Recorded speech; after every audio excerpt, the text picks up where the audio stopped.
Yo, what up, y'all? It's your boy Rob coming back at you once again with another live stream. So before we get started, you already know what to do.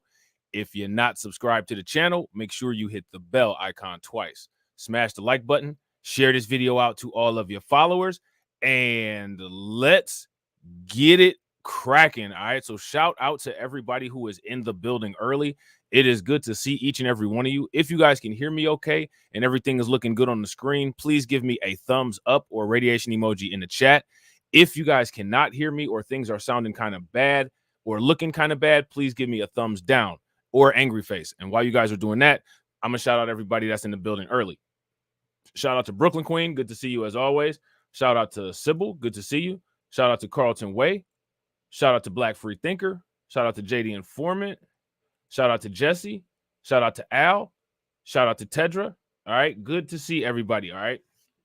So we're asking the question. I don't know if anybody saw the community post on the other channel, but that was the lead into this. Is California's new housing program a preview into a Kamala Harris presidency? We're going to be taking a deep dive into this new quote unquote housing proposal in California. And we're going to kind of ask the questions, is this similar to what Kamala Harris is proposing with the $25,000 down payment? Now, before we get into it, I'm going to ask you guys, do you guys think that there's going to be some similarities?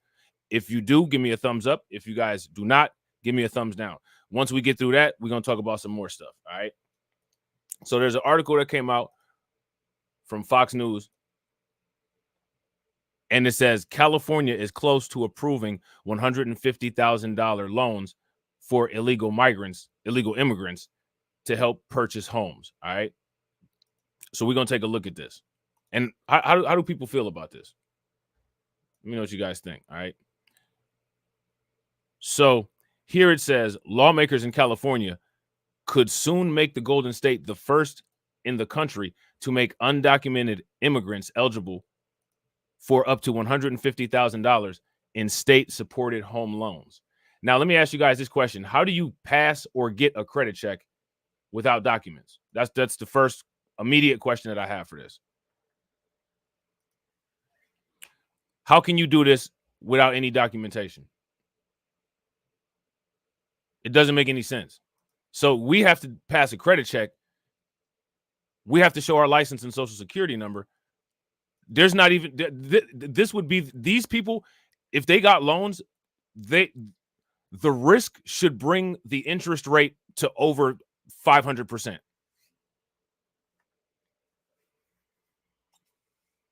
Would you guys agree?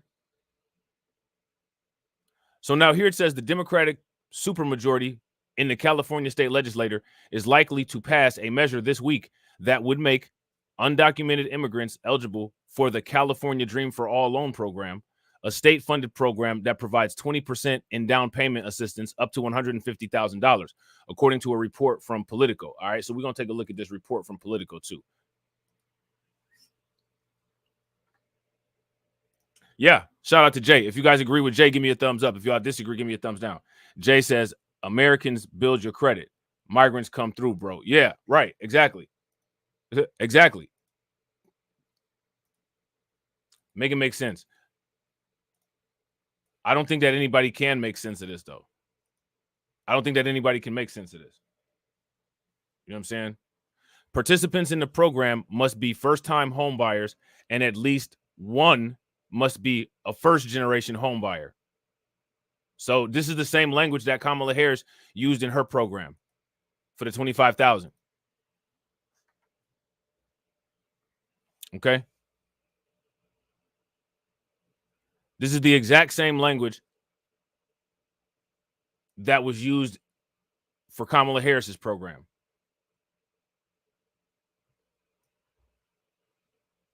Okay? Give me 1 second, guys. Let me just move something here. All right, cool. Yeah. Shout out to Sybil. If y'all agree with Sybil, throw some poop emojis in the chat.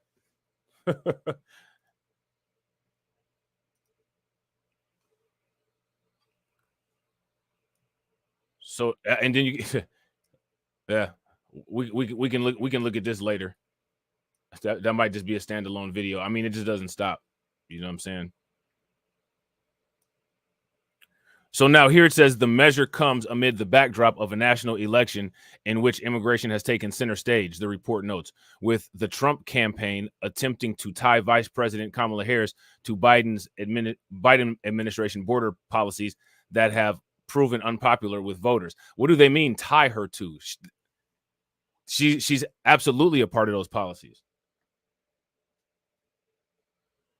Would you guys agree? What do they mean tie her to? She's a part of those policies. She's part of the Biden administration. I don't understand why we have to do this. You know what I'm saying? California Governor Gavin Newsom, who has been one of President Biden's and now Harris's top surrogates on the campaign trail, has not said whether he will sign the bill into law if it clears legislator before the August 31st deadline. All right. So we're going to actually look more into Gavin Newsom's opinions on this. Reached for comment by Fox News Digital, a spokesperson for Newsom said the governor doesn't typically comment on pending legislation. If the bill reaches his desk, the governor will evaluate it on merits, the spokesperson added.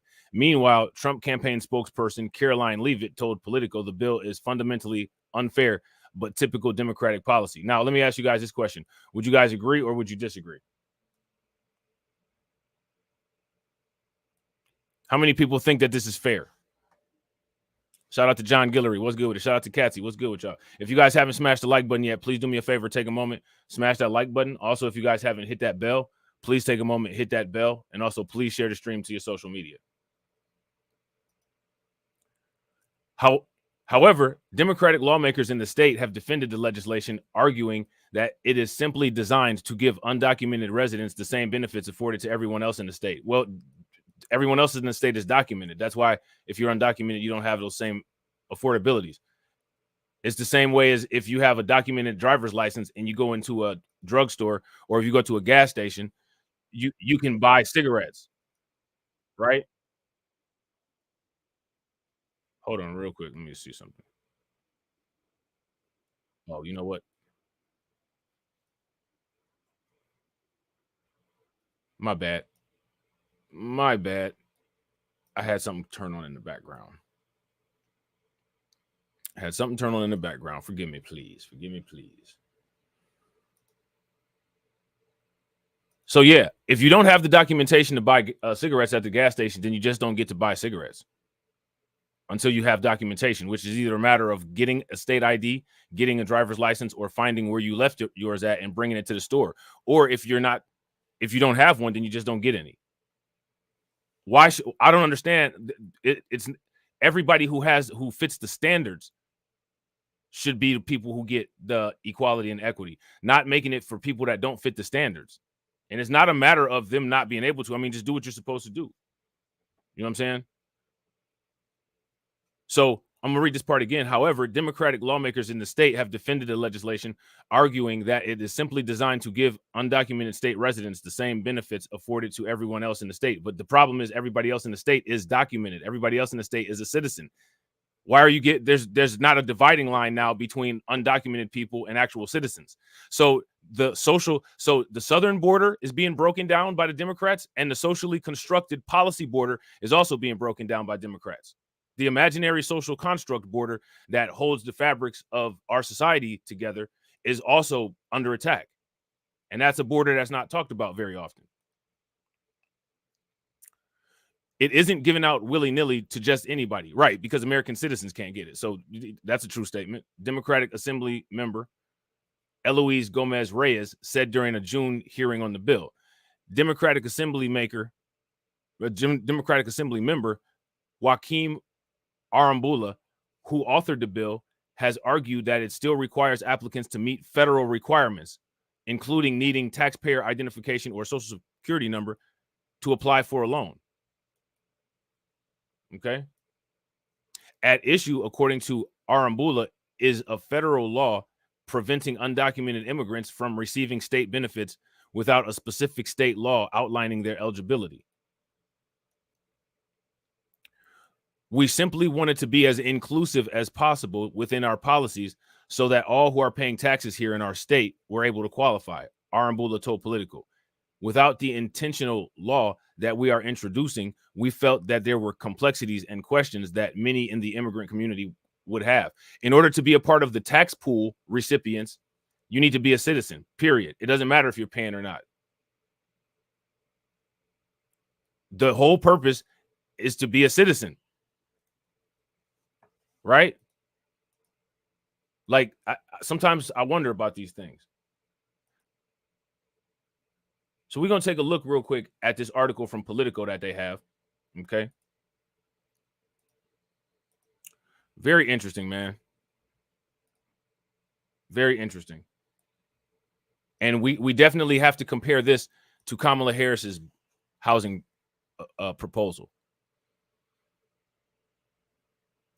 Here's my question. What effect will this have on California? Who's going to pay for this? Now, they're worried about these people, right? It's a smaller amount of undocumented people than there are of documented people. They're worried about them not getting their tax benefit, but they're not worried about us paying for these things for these people and our tax not being reinvested into us. Does that make any sense? If that makes sense, give me a thumbs up. If it don't make any sense, then give me a thumbs down. California Democrats want to help undocumented immigrants buy homes during a presidential race. This is going to be really bad for them, because as unpopular as the immigration issue is now, for them to do this could be a end blow, a terminal blow for them. At first in the nation, California proposal could make undocumented immigrants eligible for up to $150,000 in state-supported home loans, just as immigration has become an incendiary topic for the presidential election. Okay, so here's my question. Let me ask you guys this. We're going to break this down like this. Shout out to Greece. Shout out to Greece. Greece said Trump 2024. Yo, make sure y'all get some of that Magatron or 45 Savage merch. You know what I'm saying? If you're a Trump supporter, you know what I'm saying? Make sure you get that merch. Make your boy rich on some merch. You know what I'm saying? And then, yeah, I'm curious as to what you guys think. Shout out to you, bro. Good to see you in here. Now, how is the interest rate calculated for real estate? Let me know. Isn't the interest rate based on risk? Shout out to Brooklyn Queen for hitting that merch store. Let's get some fundamental understandings without getting political. We're just going to go on the business side, all right? You do a credit check. The credit check determines your eligibility for a loan. Your credit check also can determine your interest rate. If you are a low risk person, which means a high credit person, more than likely you will be approved for a higher credit rate, or for a lower interest rate, right? Undocumented people have to be a higher risk than a criminal with a flight risk. So say, for instance, you have a flight risk criminal. The bond posting is going to be a lot higher because the risk is higher. So how do they adjust the interest rate for the risk of the migrant? And if they don't, because this is going to cause a problem with the market, there's going to be a lot of defaulting and there's going to be a lot of issues with these loans. So who's going to then make up the cost of all of the defaults and issues on these loans? Is going to cause other people's interest rates to skyrocket, because this is going to affect the entire housing market. Would you guys agree? If you guys agree, give me a thumbs up. If you guys disagree, give me a thumbs down. See, and we got to look at this from the business side. Shout out to you guys. We got the 1-to-1 ratio popping off. Make sure you guys throw some hundreds in the chat. I appreciate you guys. So how is this going to work on the business side? That's the biggest question. Shout out to Caldona. What's good with it? Shout out to Miss Nisi. Everybody that came in. Al. John, what's good with y'all? The measure is likely to pass the California legislature this week, where Democrats enjoy a supermajority in a state that has the largest share of undocumented immigrants in the country. So automatically, if this state, check this out. So we're gonna follow the math. This state has the largest amount of undocumented immigrants in the country. That means that the largest possible amount of people are eligible for this program here in California. And not to mention, when other people find out about this program, they're going to want to come to California, which is going to also drive up the undocumented population there. That means that California is probably going to end up putting out the most money in regards to this. If they put out the money, then that probably means they're going to have the most defaults as a result of this. If California has the most defaults as a result of this, then how's that going to work?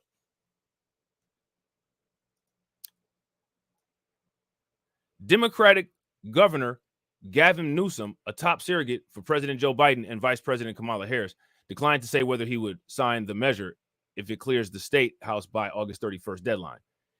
He would likely make a decision while Republican nominee Donald Trump criticizes Harris over the influx in migrants at the U.S. border early on in Biden's tenure, and as Harris moves to the right on immigration. And we're going to talk about that later.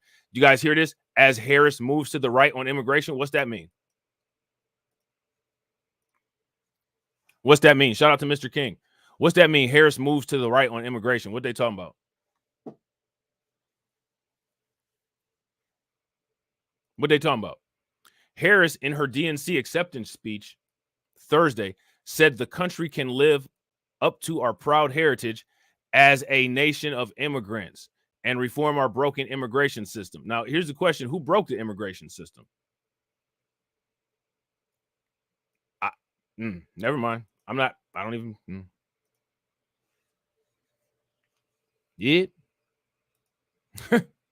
Yeah. I'm just not saying nothing. Now, some people will get really misogynistic with this, right? Some people will get really misogynistic with this.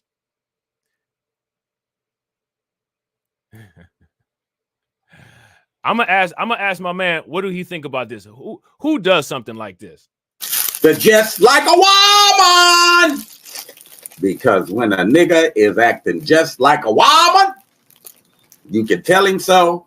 You know, this is for the women and it's for the men. You know, the reaper keep it 1,000.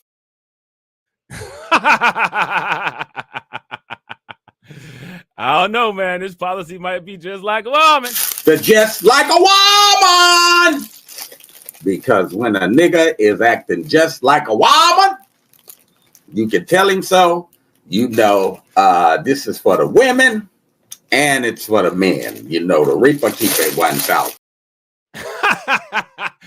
Oh, man. Shout out to the reaper, man. Shout out to the reaper, man. That dude is hilarious, man.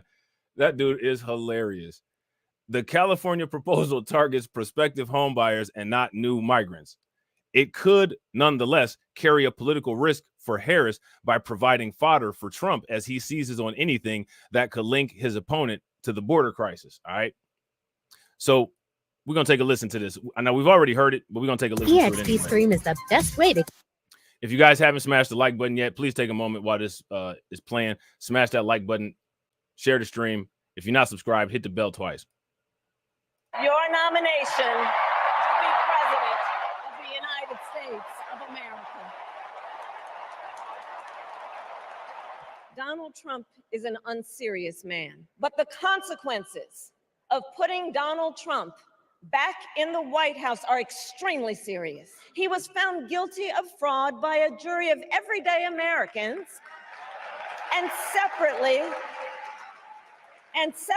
found liable for committing sexual abuse. Consider the power he will have, especially after the United States Supreme Court just ruled that he would be immune from criminal prosecution. For my entire career, I've only had one client, the people. Just imagine Donald Trump with no guardrails and how he would use the immense powers of the presidency of the United States. Not to improve your life, not to strengthen our national security, but to serve the only client he has ever had, himself. But America, we are not going back. We are not going back to when Donald Trump tried to cut Social Security and Medicare. We are not going back to when he tried to get rid of the Affordable Care Act. We are charting a new way forward. But just like a woman. With a strong because when a nigga is acting just like a woman, to Donald Trump, you can tell him so. You know, this is for the women and it's for the men. You know, the reaper keep it 1,000. States to report on women's miscarriages and abortions. They are out of their minds. And when Congress passes a bill to restore reproductive freedom, as President of the United States, I will proudly sign it into law. I will bring back the bipartisan border security bill that he killed, and I will sign it into law. President Biden and I are working to end this war. Listen, guys, I almost called it what it is. That debate between Kamala Harris and Trump, it's gonna be a disaster. It's gonna be an utter disaster. It might actually be a worse disaster than the Trump Biden debate. It's gonna be a disaster. Such that Israel is secure, the hostages are released, the suffering in Gaza ends, and the Palestinian people can realize their right to dignity, security, freedom, and self-determination. I will not cozy up to tyrants and dictators like Kim Jong-un. You mean like people that tell the social media companies to suppress certain content that they want getting out? You mean like that? Who are rooting for Trump. America, let us show each other and the world who we are and what we stand for. Freedom, opportunity, compassion, dignity, fairness, and endless possibilities. So yeah, there's that. Anybody got anything they want to say? You guys want to throw some poop emojis, some tomatoes at her? Go ahead in the chat. Go right ahead in the chat. Trump campaign spokesperson Caroline Leavitt called the bill fundamentally unfair, but typical Democrat policy. All right, so I think what they did from here is just copied the rest of this. Yeah, okay, you know what? Actually, they copied up to right here. And we're going to look at this. We're going to look at this as well. The loan program called California Dream for All provides 20% in down payment assistance up to $150,000. All right. So we're going to take away some keynotes from here. All right. shout out to Tedra. Tedra says she's annoying. But just like a woman.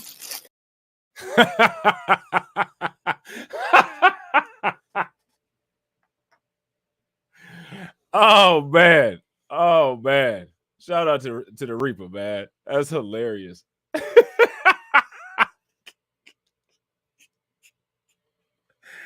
Man, it never gets old, man. It never gets old, man.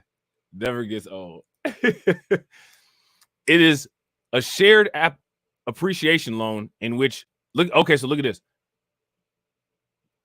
It is a shared appreciation loan in which the only interest the home buyer pays would be 15 or 20% of the home's increase in value upon selling the property, depending on their income level. So there's nothing in here to calculate for the risk.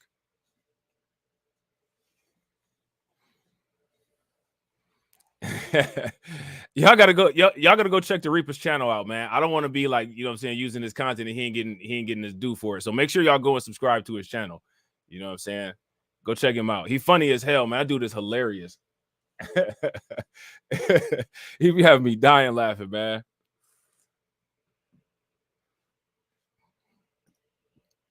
The program has received state funding, but is also run by the California Housing Finance Agency, which generates revenue through mortgage loans and not from taxpayers.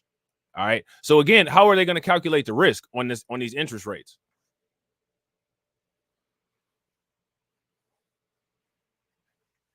That's my biggest question for you guys. Arambula said he doesn't want to conflate the larger immigration issue with his proposal. How are they separate? The bill has no registered opposition, but it may nonetheless be caught up in political crossfire as the election nears. The proposal is a response to an existing federal law that prevents undocumented immigrants from participating in state benefits without a state law providing for eligibility. I don't, what's wrong with that? This kind of is impeding on states' rights. Would you guys agree?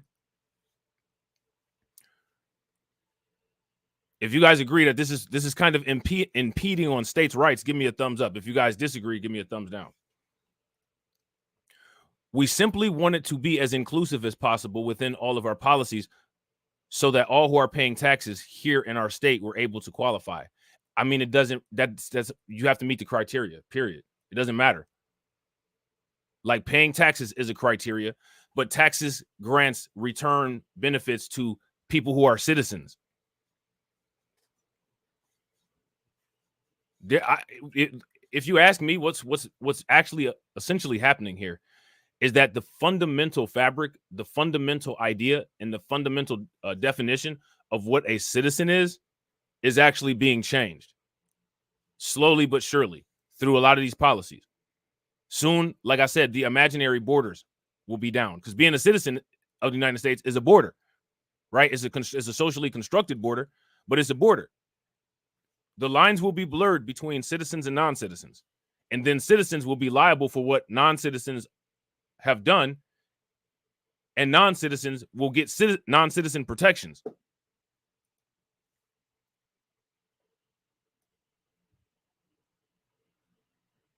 Now, see, what I want people to understand what I just said, right?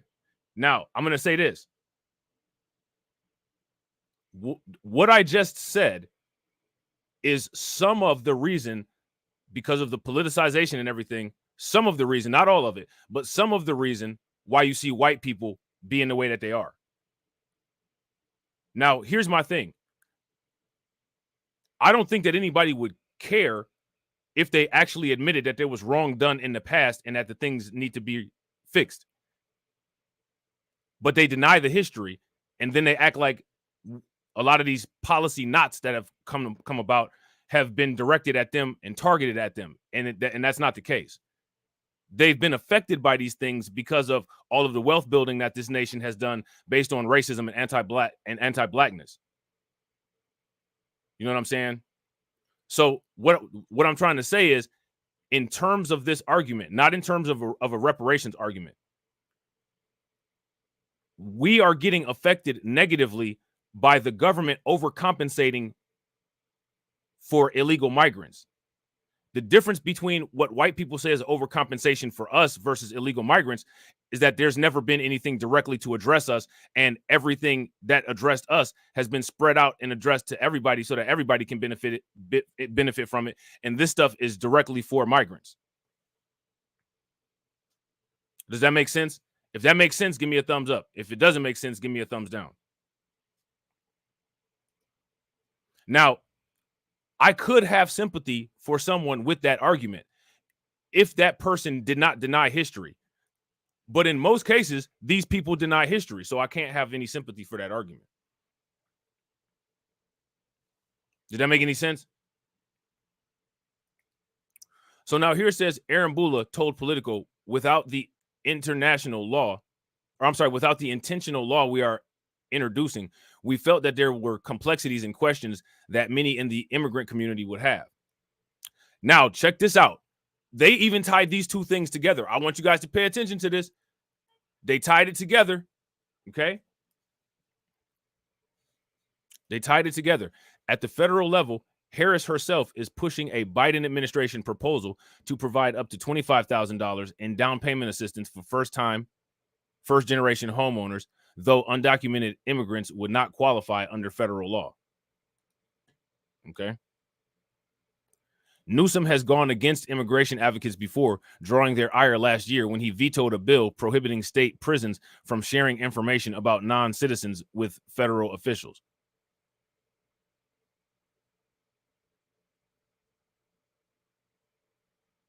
I mean, Here's my question. What do they want these people to be able to do? He argued current law strikes the right balance on limiting interaction to support community and trust cooperation between law enforcement and local communities. Newsom's veto followed an ACL investigation alleging anti-immigrant behavior by the state prison system. Assembly member Wendy Carrillo, who carried the bill, said that immigrants were being excluded from restorative justice reform policies. They're not citizens. They don't have to be included.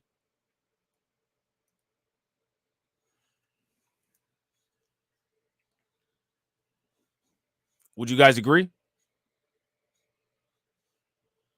They don't have to be included. That's the whole point. Like, that's the whole, everybody born anywhere in the world may as well just be born with a dual citizenship to America if this is how this is going to be. Wherever you are in the world, if you're born anywhere outside of the United States, you basically have the same rights, benefits, and privileges as an American citizen. So really the only people that are ever under any type of scrutiny or have any type of restrictions are Americans. What kind of sense does this make?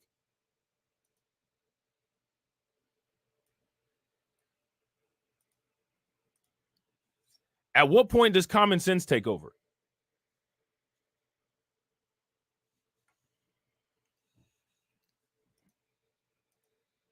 Shout out to Unsunken One. What's good with it, bro? The state's independent housing finance agency has signaled its support for Arambula's bill, reaching out to the lawmakers to request that the proposal, which originally only gave undocumented immigrants access to Dream for All, be expanded to all departments run or all programs run by the department. All right. You guys see this, right? We got to take a look at this housing agency. The state's independent housing finance agency has signaled its support for Arambula's bill, reaching out to the lawmaker to request that the proposal, which originally only gave undocumented immigrants access to Dream for All, be expanded to all programs run by the department. These would also include loan programs, which the state works with private lenders and prospective home buyers. Okay. Now, this right here, this will really lock you out and block you out. Now, here goes my question for you guys. What are all of the things that this locks you out of and blocks you out of? What does this lock you out of and what does this block you out of? We don't have any banks, so we're not going to be the people that get the money and give the money to anybody. We don't have a large amount of new home construction companies. We're not going to be able to do that. So this is going to be a wealth transfer and a wealth building thing between the majority population and the Latino population that we're completely cut out of. What's that going to do for the racial wealth gap?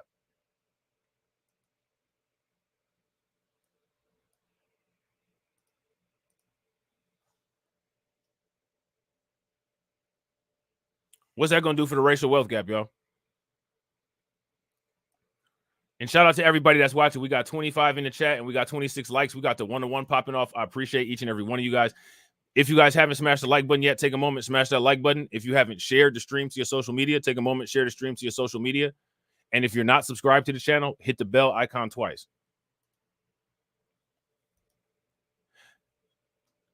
The outreach came after State Senator Anna Cabarello, a fellow Fresno Democrat, said during a July committee hearing that the state should specifically, look at this. So this person right here, Senator Anna Cabarello, a fellow Fresno Democrat, said during a July committee hearing that the state should specifically include undocumented immigrants in other programs because it's the right thing to do. Is it? How many people think that this is the right thing to do? If you think that this is the right thing to do, give me a thumbs up. If you guys do not think that this is the right thing to do, give me some angry faces in the chat. But as you guys can see, it's a Democrat. Chris Sauer, a spokesperson for the California Housing Finance Agency, declined to comment on the measure, but said in a statement that Cal HFA is committed to our mission of helping low and moderate income Californians find a place to call home. Sauer added that the agency provided loans to 1,700 first-generation homebuyers in June through Dream for All, which was the bill's narrow focus at first. Okay, now look at all this money that they're giving out.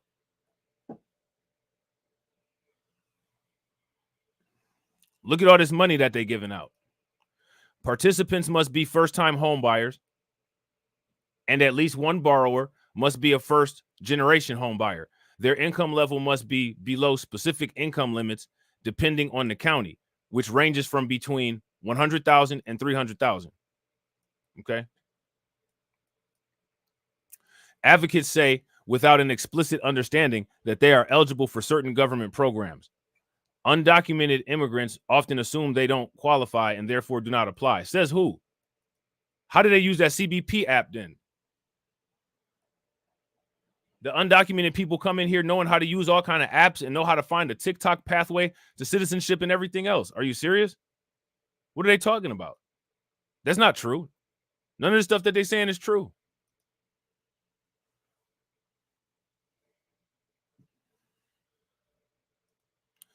Shout out to Black Free Thinker. Black Free Thinker said Trump 2024 is rapidly becoming, quote unquote, the right thing to do.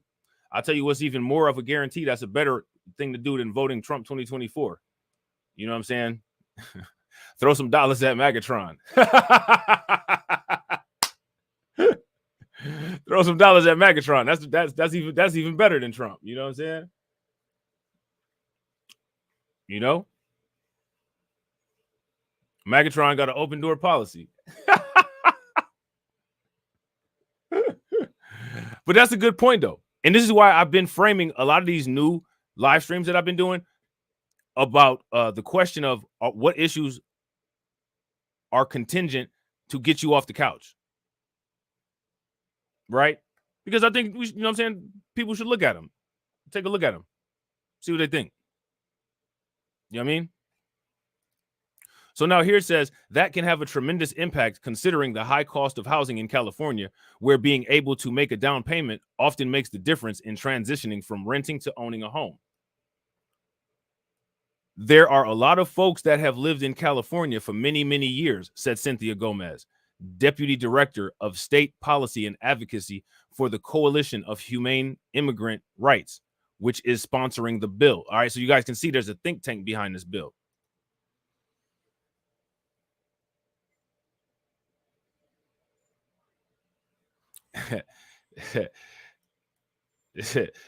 Star crazy.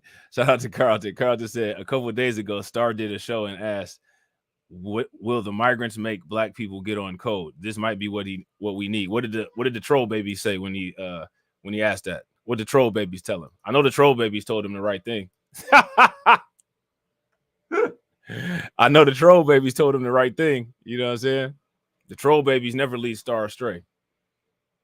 They have deep roots in California and want to see themselves as a home buyer. We've made a lot of progress as a state to make sure that it's a reality for the Californians who want to own a home here, and that should be also inclusive of undocumented folks. No, it shouldn't. No, it shouldn't. I'm sorry, like it shouldn't. You know what I mean? That's some of the most ridiculous logic that I've ever heard in my entire life.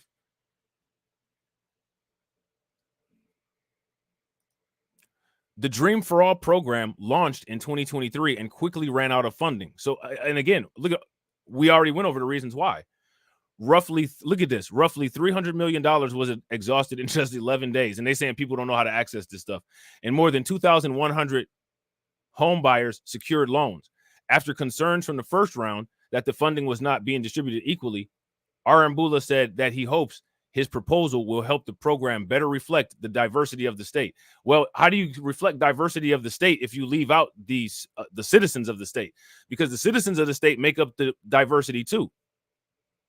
You could be in a state where it's like Texas, where Texas is almost a majority Latino state. You know what I'm saying? So now here it says, if we could pass a law that allowed us to be more intentional and inclusive, we have a greater chance to make sure that the resources are being spread to all who can benefit from them. Arambula said that's not true, because now you're locking out American citizens, and what, they just don't count.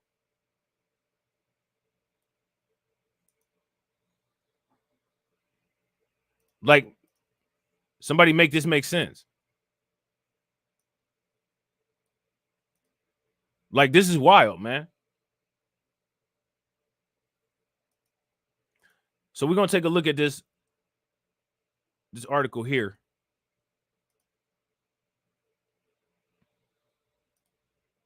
Give me 1 second.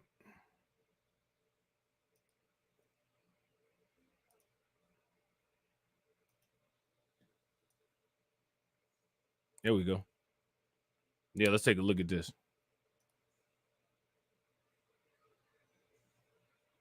We about to get a advertisement. I knew it. What the heck? Hold on, what just happened? I swear these things in these pop-ups are crazy. The best summer plans come from the backseat. You can't even mute it without it going. Like, that's wild. Okay, never mind. Let's go camping. Yeah. I want to see a dinosaur. Let's rescue a puppy, a real one. Hold on, I'm about to try this. Let's go on a big family road trip. You can't even plug-in hybrids. You can't even mute these commercials. You can't even press pause. You can't do nothing with these commercials except listen to them. That's crazy. You can't do nothing with these commercials except for listen to them. Short trips on electric, longer trips on gas. Mom, can we drive until we see the stars? The Volvo XC60 and XC90 plug-in hybrid. Your first step to an electric summer.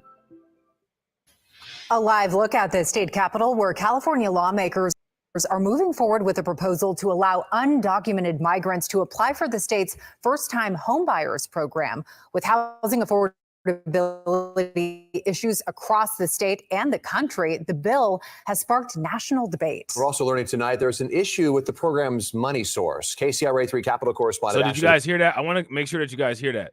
There's already issues with this. There's already issues with this. Volvo wants them ducats, right? Right. I ain't mad at him. Listen, I ain't mad at him. I know what it is. YouTube let you run ads on your stuff too. I know exactly what it is. I ain't mad at them. You know what I'm saying? they use the same type of logic as me. If you really want to hear it, you'll sit there and listen. You know what I'm saying? You know, if you really want to listen, you'll sit. If you really want to listen, you'll sit there. You'll sit through it. A live look at the state capitol where California lawmakers are moving forward with a proposal to allow undocumented migrants to apply for the state's first-time homebuyers program. With housing affordability issues across the state and the country, the bill has sparked national debate. We're also learning tonight there's an issue with the program's money source. KCRA3 Capitol correspondent Ashley Zavala joining us now with what's next for this effort. Ty and Andrea, well, this issue here is that lawmakers are trying to expand eligibility for a program that right now has no money. The California Department of Finance confirmed today the state's first-time home buyers assistance fund has no money to give because California lawmakers and the governor did not put any into it. That's because it was part of this year's budget cuts as the state faced a budget shortfall in the tens of billions of dollars. But that did not stop lawmakers today in the state Senate from advancing the bill, extending the program to undocumented people. AB 1840 specifically prohibits California's Housing Finance Authority from denying an applicant based on their immigration status. The measure passed the state Senate on a 23-11 party line vote. Here's some of the debate between Republicans and Democrats. This is a common sense bill that allows individuals, many of whom were essential workers during the COVID crisis, to be able to get in line. Real quick, shout out to you guys. If you all haven't smashed that like button yet, please take a moment, smash that like button. Also, if you guys haven't hit the bell, please take a moment, hit that bell. Also, please share this stream to your social media. We're trying to get to that 500 subs. I know we can get there, you know what I'm saying, with just a couple more streams. So let's try to do that. And hopefully buy their first home. It's not going to be easy. The program was oversubscribed immediately, but we need to put more money into the program. It's the best way to pass on your wealth to your kids. So we need to, really, we need to spend more money that we're not recouping back. And by spending money that we're losing money on, it's the best way to build wealth.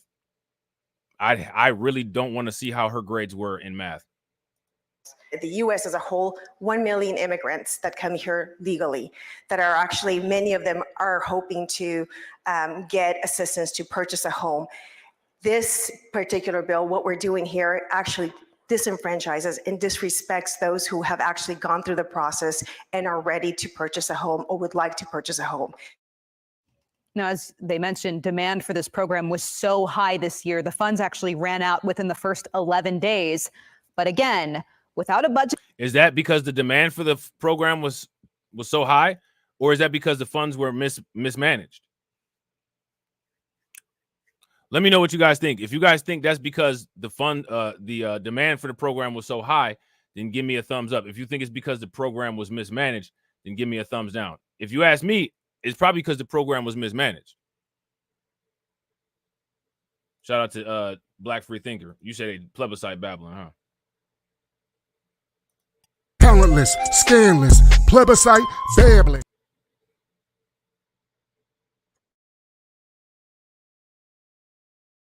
That's what they're doing. An agreement between Newsom and lawmakers on this. There is no money for it, at least for another year. The state is also bracing for more budget shortfalls, which could obviously have an impact on this effort overall. Yeah, so there's that. All right. So we're going to actually get into this. Gavin Newsom has not yet committed to it. Let me see what this is.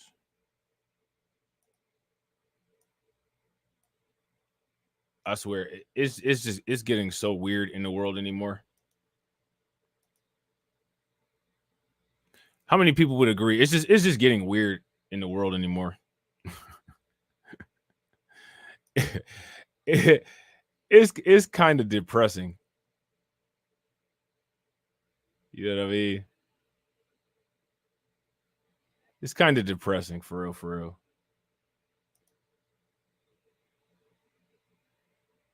It's getting ridiculous out here. Give me 1 second. If you guys haven't hit the like button, help me out. Hit the like button. I know I keep repeating that, but it's just because I really want to get this channel to 500 subs. I got a goal for myself that I'm trying to make. We're going to see if I can hit it. Gavin Newsom hasn't committed to giving California migrants $150,000 for home. All right. So now when the bill hits his desk, what do you guys think he's going to do? If you think that when the bill hits his desk, he's going to pass it, give me a thumbs up. If you guys don't think that when it hits his desk, when it hits his desk, he's not going to pass it, then give me a thumbs down. Okay. So now here it says, as immigration continues to be a hot issue in the 2024 elections, California is voting on a law this week that could open up $150,000 in down payment assistance to migrants. Now, I want you guys to do this. Somebody should do a study, right? And I'm talking about us, do our own study. And in our study, we should show how these things are written differently to where they benefit particular segment groups of people, and how we don't have anything that targets us like that. All of our stuff is always rise all tides, lift all boats. Everybody else has a specific niche that gets targeted where they're able to directly benefit from the funds. And in addition to the direct benefit, others are blocked out. I think somebody should do a study and show how that has occurred since the civil rights movement and present it to the government. Now, we know they're not going to do anything, but at least we'll have the information. And then they'll have been given an opportunity to say, we're going to do something or we're not. And then when they don't, well, all that comes with they don't. You know what I'm saying? So now here it says Assembly Bill 1840 was proposed by Assemblyman Joaquim Arambula and would alter the eligibility. What's wrong with me, man? Eligibility requirements. We can't talk today. Currently, the down payment assistance is limited to citizens of California, but the new law would allow undocumented immigrants to receive up to $150,000 in housing grants. The California Dream for All allows residents to earn 20% in down payment help from the state. It's a highly competitive program with only 1,700 Californians previously receiving the grants out of 18,000 applicants. Okay.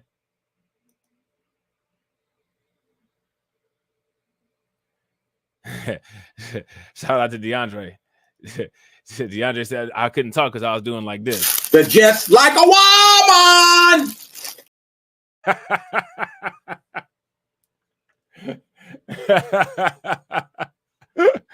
Oh man. Sit up there being emotional. They're just like a woman.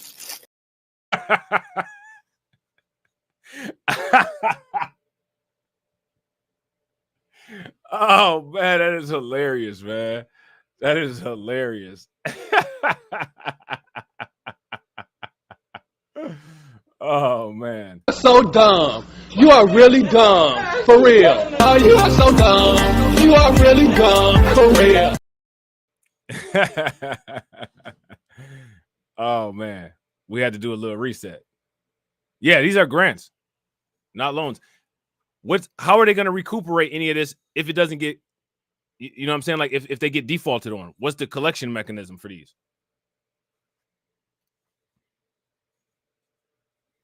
What's the collection mechanism? How do you get them? How do you get them back? How do you get the money back? How do you recoup it? How is that? Why is that not reflected in the interest rate?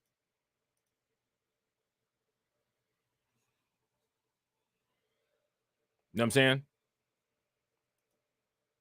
So now here it says, while Governor Gavin Newsom hasn't indicated his support for the program, the new rules would permit undocumented immigrants to apply as long as they had a taxpayer ID number or a social security number. And the information used to get those is probably not accurate.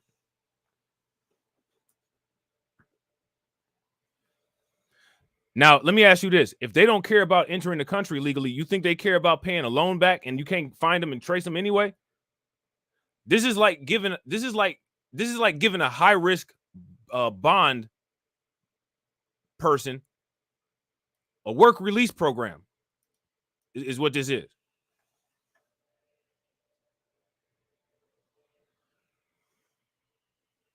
This is like giving a high risk bond a work release program.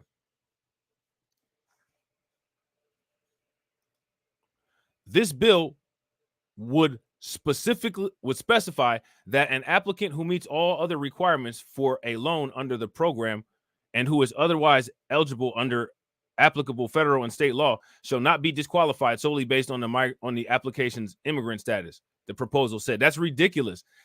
Is it like this anywhere else? I'm not familiar with every other place in the world's policies in regards to how they take care of people who aren't citizens, but this is so impractical. Like, to me, like it's just, there's almost no way that it's like this anywhere else. It can't possibly be.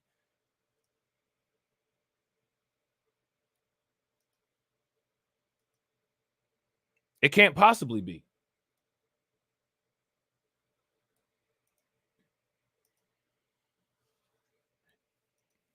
The bill has already drawn its fair share of criticism, while some feel the state shouldn't use taxpayer money to help non-U.S. citizens. Aaron Bula said it would benefit all Californians. And then it just kind of skips. It would benefit all Californians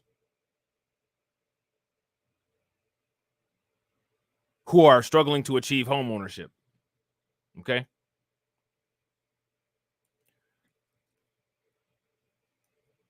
I agree with this part right here.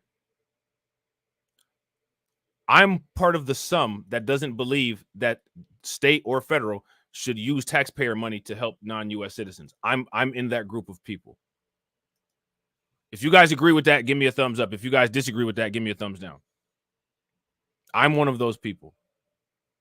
So I apologize if that offends anybody, but I'm not going to change because people are offended. You know what I'm saying? I just how I feel about it. I don't feel that if I earn a paycheck, somebody that did not contribute to the work that I put in to earn that paycheck should have any type of right or endowment over my money. I don't think so. You know what I'm saying? So now here it says AB 1840 is about providing an opportunity for home ownership, which we know allows families to secure financial security and stability, Aaron Bula said about the bill earlier this year.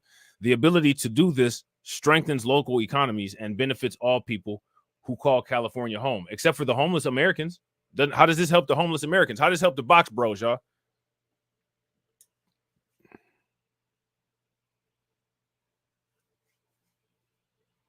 How does this help the box bros?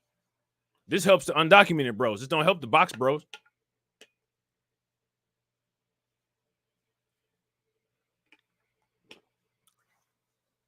Box bros can barely pay for their little bottle of Wild Irish Rose, let alone a doggone house.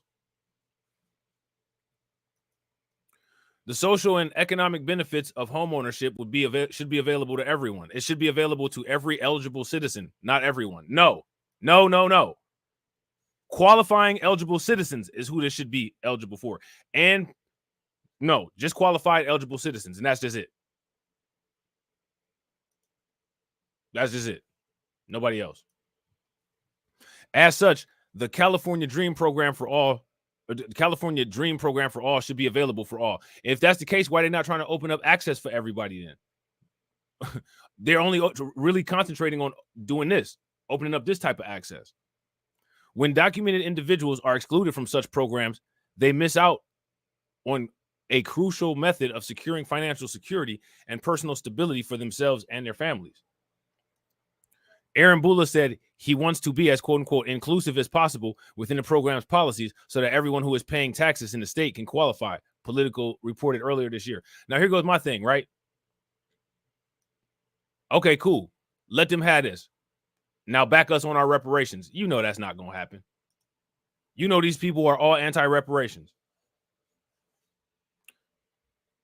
Shout out to John Guillory. John Guillory said, Rob, I lived in Germany for a little time, and there was no program that I saw that helped non-citizens that much. So, yeah, I agree. Europe is very nationalistic, you know what I'm saying? Very, you know what I'm saying? Like kind of, they take care of their own people and not so much people that's not from, you know what I'm saying, a part of their community. It's like that all throughout Europe, Eastern Europe, Western Europe.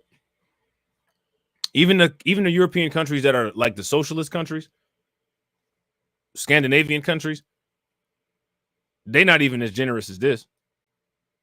You know what I'm saying?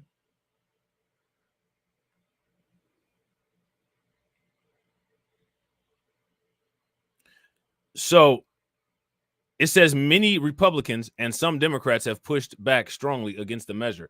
So imagine this going into effect and then a Kamala Harris presidency where the very next thing that happens is she does that $25,000 down program. Imagine that. California's budget deficit continues to grow, and Democratic lawmakers are so out of touch with everyday Californians that they are quite literally taking money away from law-abiding citizens, their own constituents, and handing it over as a free gift to people who broke federal law to cross the border illegally, State Senator Brian Jones said, as reported by the California Globe. Now, let me ask you guys this question. Do you all agree with this paragraph here? If you guys agree with this paragraph here, give me a thumbs up. If y'all disagree, give me a thumbs down. I think that that's accurate.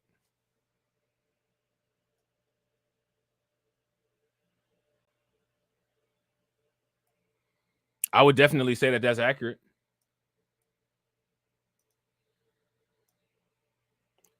Assemblyman Joe Patterson added, I just can't get behind using our limited dollars for people who are in this country undocumented. I mean, again, I agree.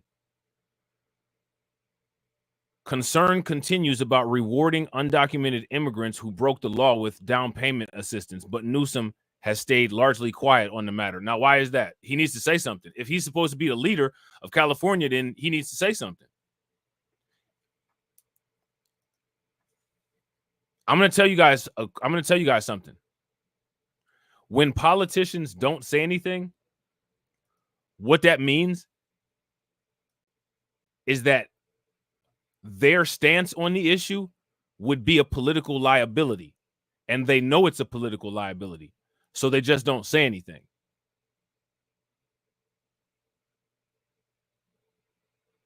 That's what that means. If you guys agree, give me a thumbs up. If you guys disagree, give me a thumbs down. But that's what that means, in case anybody's curious.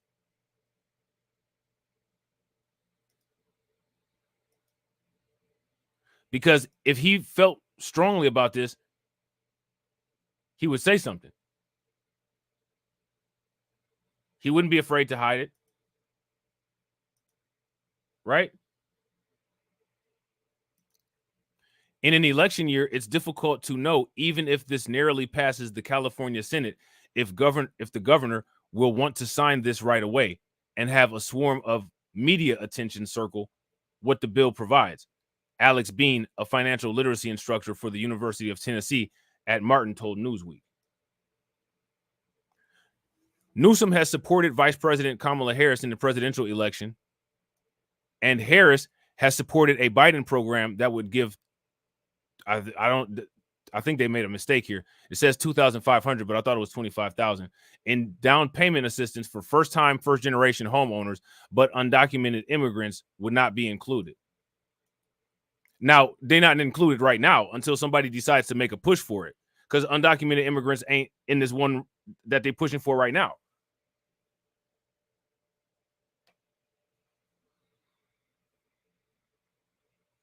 You know what I'm saying? If Newsom expresses support for the state bill, it would be in stark contrast to Harris and former President Trump's policies. Okay. Let's see. America has a complex view of the migrant crisis, with 80% saying that the U.S. is doing a bad job of handling the influx of migrants, according to recent data from Pew Research Center. So if this, look, hey, if this is an election issue, how do you think that this is going to translate onto the polls?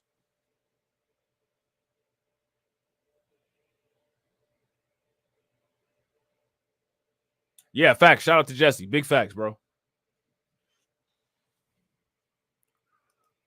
America has a complex view of the migrant crisis, with 80% saying that the U.S. is doing a bad job of handling the influx of immigrants, according to recent data from the Pew Research Center. Okay. So, you know what I'm saying? If 80% of people think that the migrant crisis is is being handled properly, well, who's the current people that's in charge? We literally have the option to vote in or vote out of office the individual that's supposed to be dealing with all of this. In California, there are 10.4 million immigrants, comprising 23% of the foreign-born population nationwide, according to the Public Policy Institute in California. The institute also found that 69% of Californians think immigration is a good thing for the United States. And the reason why is because look at this, there's such a high percentage, there's 23%. Most Californians they probably have an undocumented or illegal or, you know what I'm saying, family somewhere else. So, of course, they're going to feel that way. It goes along with the territory. Shout out to Cameron. What's good with it, Cameron? Yo, Cameron, make sure that you leave a comment after the stream so that I could throw a wrench on you real quick. I didn't realize you didn't have a wrench.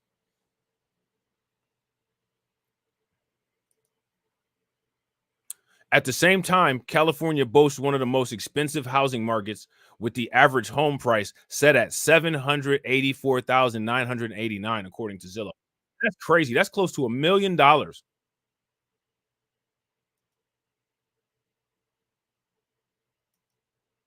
That's close to $1 million.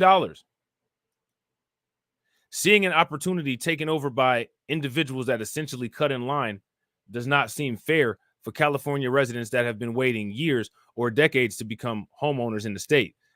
Nationwide title and escrow expert Alan Chang told Newsweek. While there are cautionary tales regarding shared appreciation, it is still a benefit that should be limited to those rightfully entitled to it, and not to those that have broken the law to take benefit from others that have followed the law. And I agree with that. I don't believe that law-abiding citizens should get punished for things that criminals do. This is one of the reasons why when they talk about gun reform, I'm looking at the gun reform And when you look at the gun crime that's committed by people who are criminals, it's higher than by people who are non-criminals. So why would you punish the people that are why would you make laws to try to deter people that follow the law? If people don't follow the law, then the law is not going to be a deterrent, because clearly the law is not a deterrent, which makes them a criminal, right? Like that, like to me, that logic just doesn't make any sense.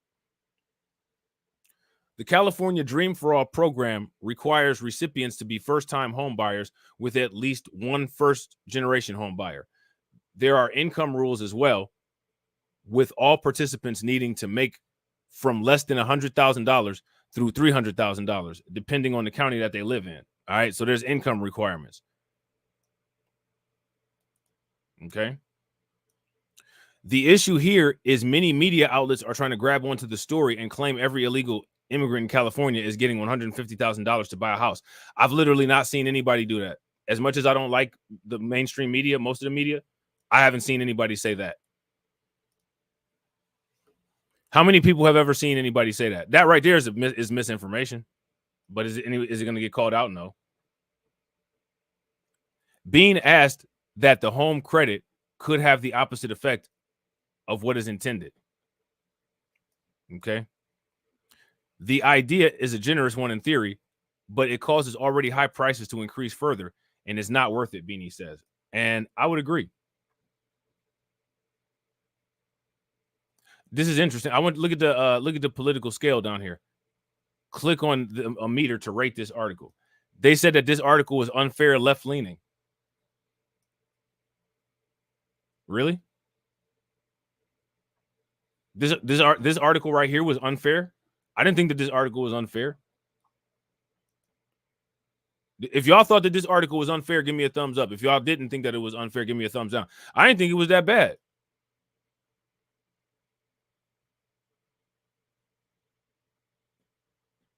They said it was unfair though.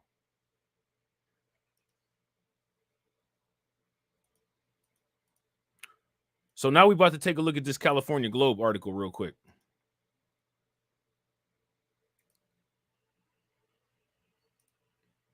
All right. Senate passes bill to give home loan down payments to illegal immigrants.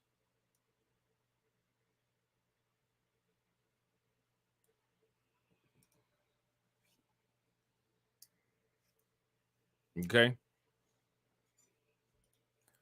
The Senate passed a bill 23-11 on Tuesday that would help pay for home down payments for illegal immigrants in California, with the newly passed bill going to Governor Gavin Newsom's desk for either a final approval or a veto. Now, let me ask you guys what you think. Is he going to approve it or is he going to do a veto? What's he going to do?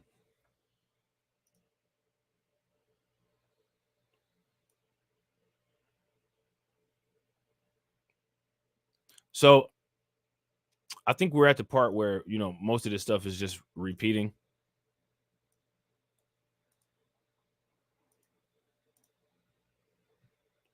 So we're going to take a look at something else.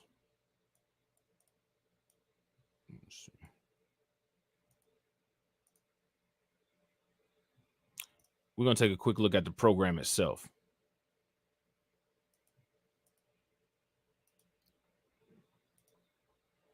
Shout out to DJ Elmo. What's good with you, bro?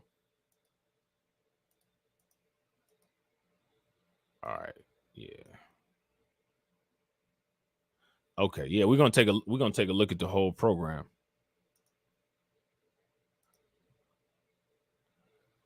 All right, so you guys can see this California Dream for All shared application loan. Current status. Applications have been audited and voucher statuses have been updated. Applicants should log into their account with the DFA portal to check their status. They got a nice little website for this. Fraud alert. How you going to detect fraud with a bunch of undocumented people is beyond me, but they got the fraud alert on here. Please be aware of potential scams. Cal HFA will only require you to provide information through your DFA portal. If you receive links from a suspicious email or text, do not click links. Instead, navigate to the DFA portal where you created your account for the latest communications on your application. Also, don't contact anybody about the suspicious correspondence. Don't do that either, because we don't have anything set up for that. You know what I'm saying? Because we do business well. The Dream for All shared application loan is a down payment assistance program for first-time homebuyers to be used in conjunction with the Dream for All conventional first mortgage or first down payment and closing costs. Upon sale or transfer of the home buyer repays the original down payment loan plus a share of the appreciation in value of the home. Program highlights: offers up to 20% for a down payment or closing cost not to exceed $150,000. Home buyer must register for a voucher. A randomized drawing will select registrants who receive the voucher. This will not be first come, first serve. All right. Eligibility: one borrower must be first generation home buyer. Okay. All borrowers must be first time home buyers. Income must meet Cal HFA income limits for the county you are purchasing in. All right. Now, let me shout out to everybody that's watching in here. I'm not clicking these links so we can get through this, you know what I'm saying, rather quickly. But if you guys want me to put this in the Discord, let me know. You know, matter of fact, I'm gonna put this in the chat. Hold on.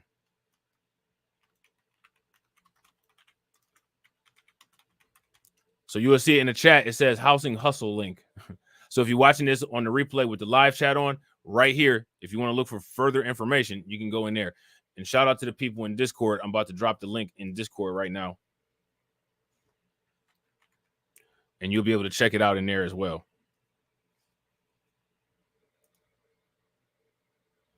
What? Hold on real quick.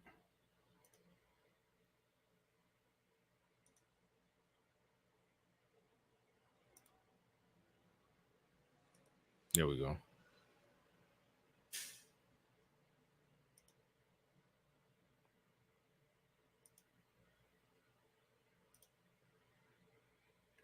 Shout out to everybody watching. I appreciate you guys. If you all haven't smashed the like button yet, please take a moment, smash that like button. Also, if you guys haven't hit that bell, please take a moment, hit that bell, and also please share the stream to your social media. Boom. All right, it's in Discord. It's in Discord. Shout out to everybody that's in the Discord. If you're not part of the Discord gang, take a moment, hit that link, join the Discord. So now here's the next steps. If you happen to want to apply for this, applications have been audited and voucher statuses have been updated. Applicants should log into their account on the DFA portal to check their status. Not selected. You can still work with the Cal HFA approved lender and explore other Cal HFA down payment assistance programs like My Home and Cal Plus with Zip. So I don't know what those are. I don't know anything about those. All right.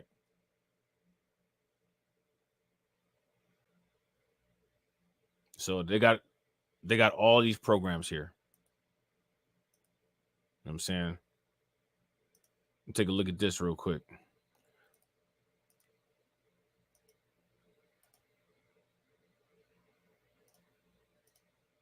They got a link to the actual to the PDF file on this. I'm about to drop it in there for y'all real quick.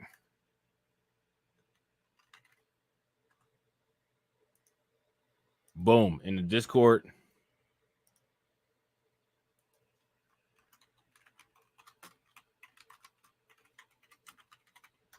Housing program fact sheet. Boom, in the chat.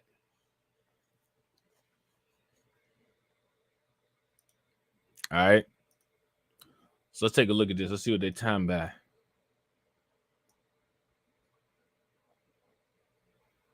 Table of contents. Home equity has been proven to be one of the strongest ways for families to build and pass on intergenerational wealth, and Cal HFA is committed to improving equitable access to home ownership for all Californians. So when they say all, see, this is the problem. When you use that word all, you've gone beyond citizens. You've gone beyond citizens. Now, somebody should be crazy, right? And I'll be the person that'll do it. I'll be crazy. I'm going to tell them I want this exact same program provided to state penitentiary prisoners. Now, why would I say that? Do I really mean that? No. I'm saying that to say this. That group of people would be considered under all. So everything that you're doing for these migrants under all, you need to do that for the prisoners in state penitentiary as well.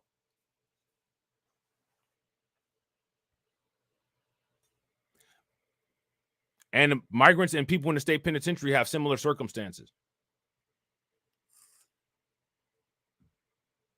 They both don't have the same standing as a regular U.S. citizen. So let's get this popping for the prisoners. Everybody in prison right now, they need to set up a little stand somewhere. When they go down for rec time, get these people their $150,000 loan so they can get a house. And use all of the pathways that you used for the immigrants. Because since we're saying all is a big circle encompassing every single person. Right? So since all is a all-encompassing circle encompassing everybody, everybody's encapsulated under all, there's nobody that's outside of all, then that means that everybody should get this. And if everybody's getting this, then that means actually nobody's getting anything. There's a thin line between all and nothing. You know what I'm saying?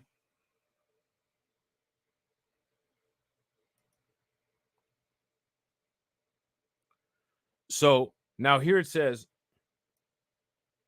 it just gives some lenders. They got homebuyer education. Now here's the definitions. First-time homebuyer definition.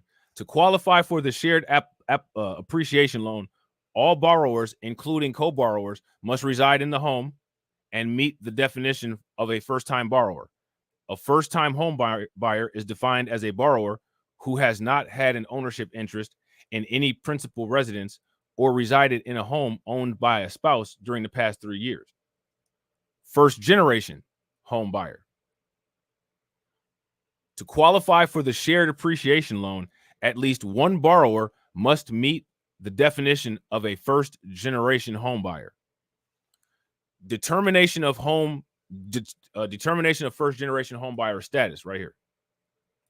A first-generation home buyer is defined as a home buyer who has not been on title, held an ownership interest, or have been named on a mortgage to a home on permanent foundation and land in the United States in the last 7 years. And to the best of the home buyer's knowledge, whose parents, biological or adoptive, do not have any present ownership interest in a home in the United States, or is deceased, whose parents did not have any ownership interest at the time of death in a home in the United States, or an individual who has not at any time been placed in foster care or institutional care by non-related caregivers.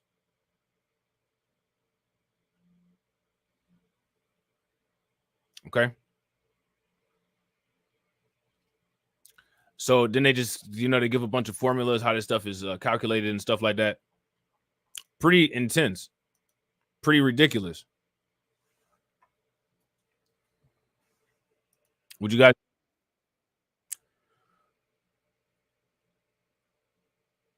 So let me see. Hold on real quick. So I got one tab where it's not supposed to be at. So bring that over there. So now we talked briefly on the other channel about some of the immigration policy that's been cut, right? The immigration policy that the judges have put holds on, right? We're going to look at that a little bit deeper, okay?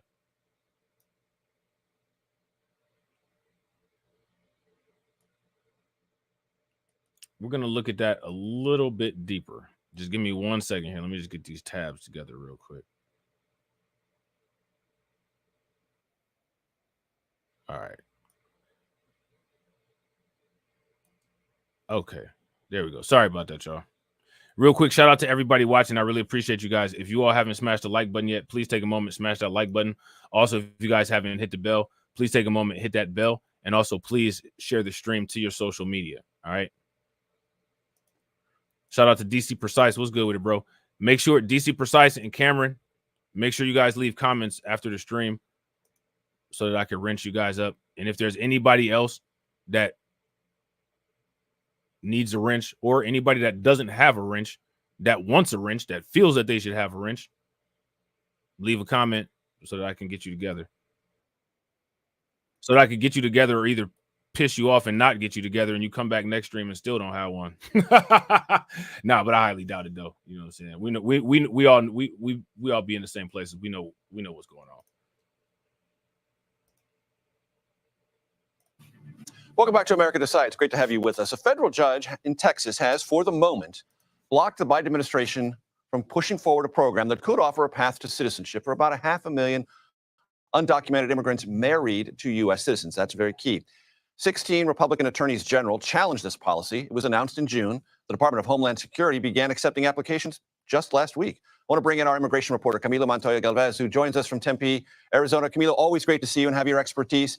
Describe how this plan was meant to work, and just start there, and we'll go from there.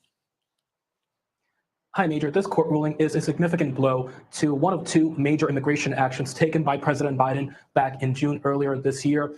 As you know, the president cracked down on asylum processing at the border through one executive action, but weeks after, he issued another one that created this program designed, as you mentioned, to grant temporary legal status to the undocumented spouses of U.S. citizens, as well as a more streamlined process to get green card status, permanent residency, and ultimately U.S. citizenship. And as you mentioned, it would benefit hundreds of thousands of unauthorized immigrants who are married to U.S. citizens, have lived here for at least 10 years, Major, and pass background checks. It is very important to know that this program would not benefit any new arrivals. Those people who have been crossing the border illegally over the past few years in record numbers would not be eligible for this process, and people with serious criminal records would also be ineligible. But now, under this court ruling, that program has been paused. That would have allowed people not only to get those work permits, but also a green card. Real quick, shout out to everybody, man. You guys are doing great, killing it on the likes. I appreciate it. We close enough to the 1-to-1.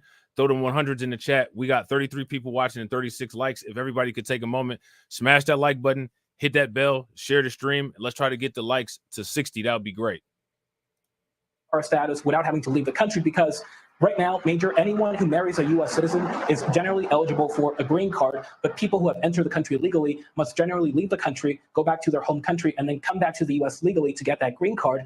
But they can actually trigger a 10 or 3-year ban from the U.S. in that process. So that prompts many families to forego this process and to remain in legal limbo, if you will. So President Biden actually issued a statement today saying that this policy would promote family unity and that this court ruling could force families to separate. But of course, as you know, these Republican legislators are arguing that this is a policy that rewards illegal immigration. Now, let me ask you guys a question. Do you all agree that this is a policy that rewards illegal immigration? If you guys agree that that is exactly what this is, then give me a thumbs up. If you guys disagree and you don't feel that that's what this is, then give me a thumbs down. And that it exceeds the presidential authority on immigration. And Camilo, on what basis, legally or constitutionally, did these Republican state attorneys general challenge this? And in what degree did the judge's ruling reflect their interpretation of the law, or just say it needs further study? That is a critical question. Shout out to AB Promotions. I appreciate you, bro. AB says, no super chat on this channel. Nah, I don't have super chat on this channel, but the bots got the links put in if you wanted to do something. But the only problem is, I don't know what's going on with Stream Elements. It's not popping up. So I'm going to have to go back and reset that bot.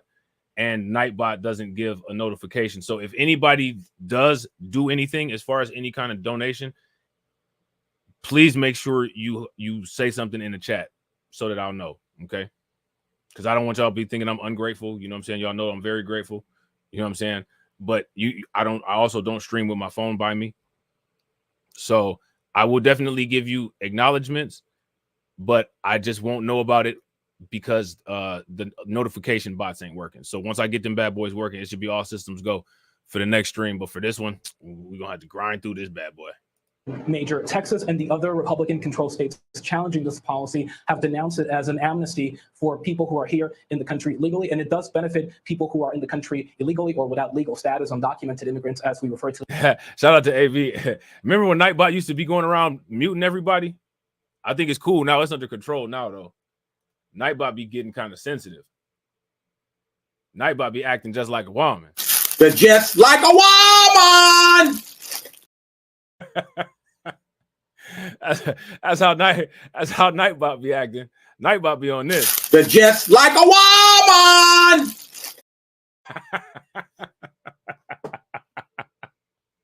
Now everybody be acting just like a woman.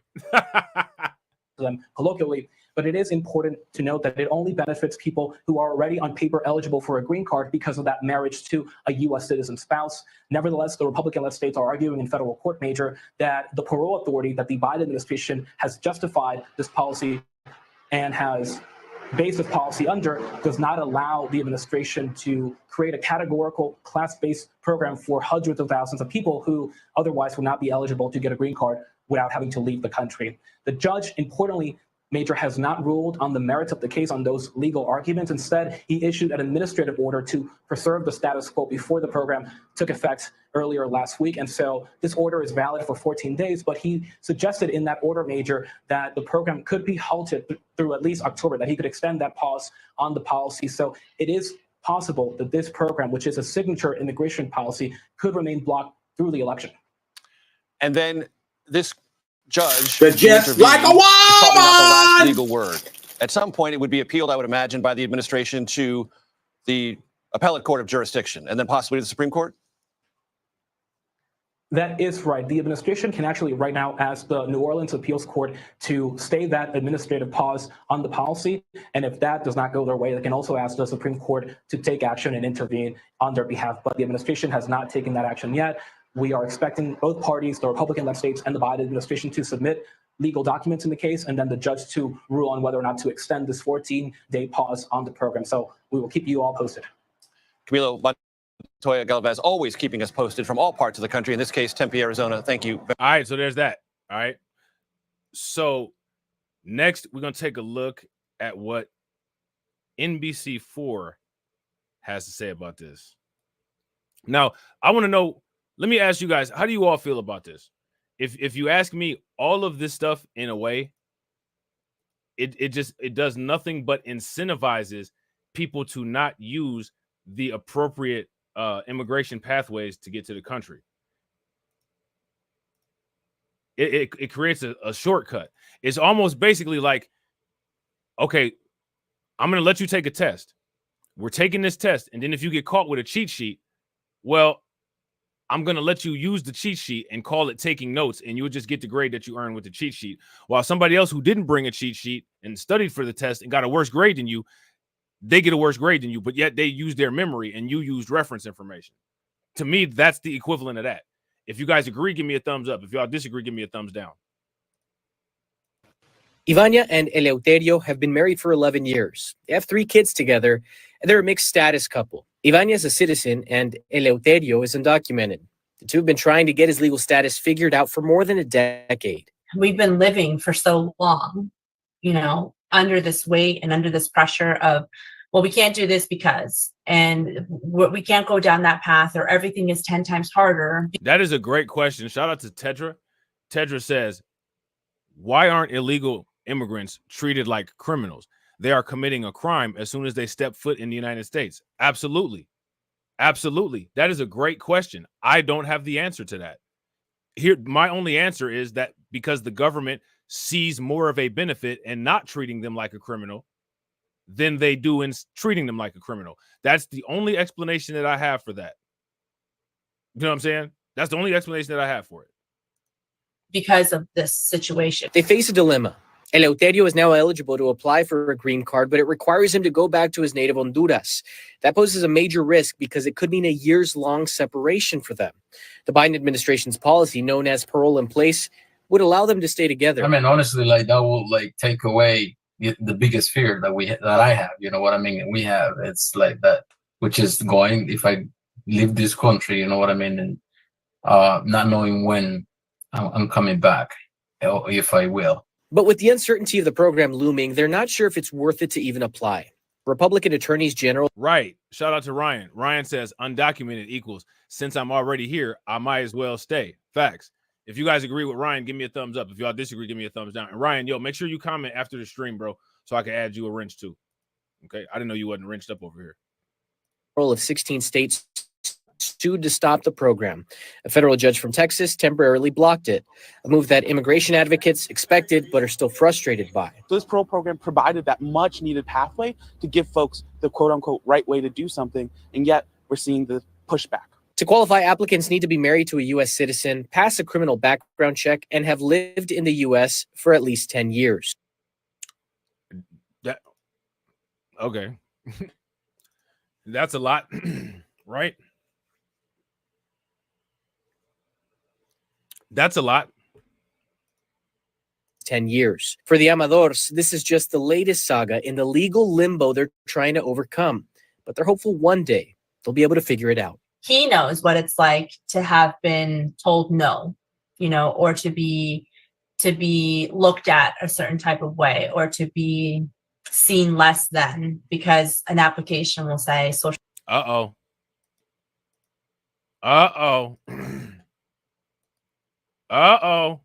They're just like a woman.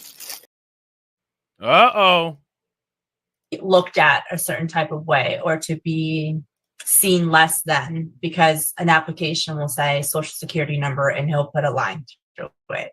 Finally being able to have some sort of value and not feel less than, I think that's going to be the biggest relief for me as a wife, to know that.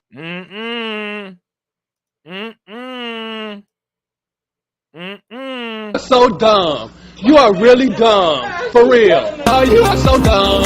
You are really dumb. For real. Who he is as a person is going to be judged, not a number.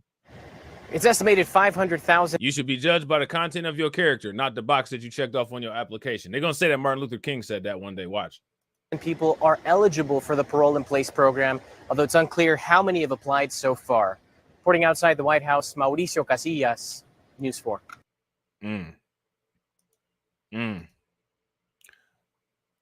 Watch. It's just a matter of time before they say it's just a matter of time. It's just a matter of time. Let's see here. What we got? Yeah.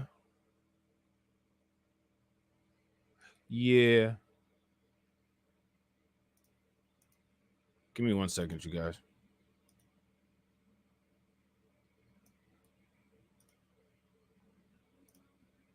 I don't know why this policy ever existed.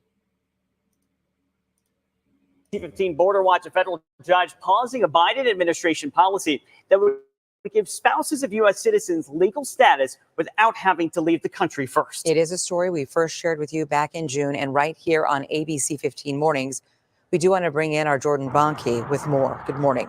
Hey, good morning to you guys. You know that path to U.S. citizenship, if you are not a U.S. citizen, is a long and grueling one. And as we get closer and closer to Election Day, it's politicians that are always putting this process into their crosshairs to try and improve it or exploit it for political gain. But here's what we know right now. A federal judge in Texas made a decision on Monday to put a pause on the Biden administration program that offers legal status to spouses of U.S. citizens. This comes after 16 states challenged the program, accusing the administration of bypassing Congress for blatant political purposes. All of those states have Republican attorneys general. This effort was launched by the Biden administration back in June, and it also allows non-citizen spouses married to U.S. citizens to apply and live and work in the U.S. without having to leave the country. Texas leads the challenge of this policy change, claiming that the state has to pay tens of millions of dollars annually for both healthcare and law enforcement because immigrants living in the state and in the country without legal status. Well, back in June, we heard from an Arizona immigration attorney who said this about how long the process can take to become a U.S. citizen under the current process. We meet with a new client who is otherwise admissible, meaning that they're eligible for a green card. We have to give an estimate to them to get their green card, is looking at probably around 6 to 8 years. There's a long time of uncertainty for a lot of these families. And when we get an estimate for how many people this can impact in the country, it's 500,000 with about 50,000 children that could be part of that as well. However, the pause for this ruling right now from this federal judge out of Texas is estimated to last. So I just want everybody to make sure that we're all hearing this correctly. And what we're hearing is that because there's so many people that this could possibly affect, that's the sole purpose of why we're not going to move forward with it. not because we've done any type of analysis, not because one thing is more efficient versus less efficient, not because one thing is fundamentally more correct or less correct, just because it's a quote unquote inconvenience. Now, let me ask you guys this question.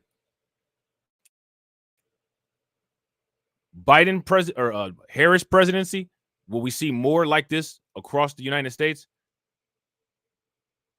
Or will we see more things like this less things like this under Trump presidency? See, these are the questions. You got to break it down and ask this. How does an environment like this spreading across the entire United States, how does that affect people? How does that affect you? How do you think that would affect you?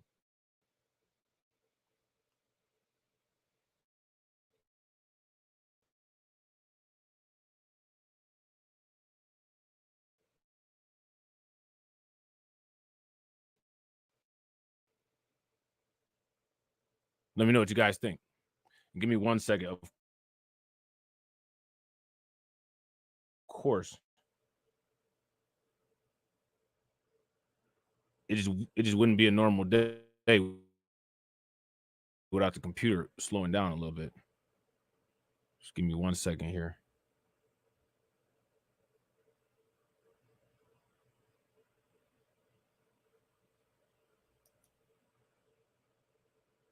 If you guys can still hear me, give me a thumb.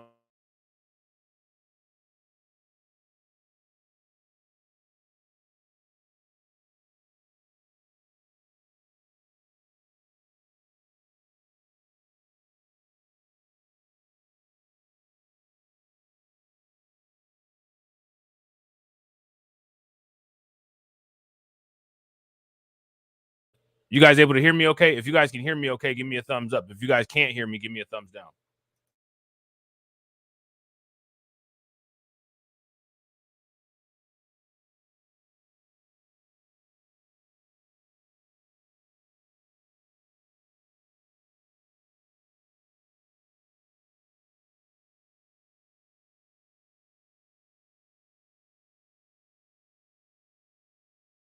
Were you guys able to hear the video? So yeah, shout out to TD.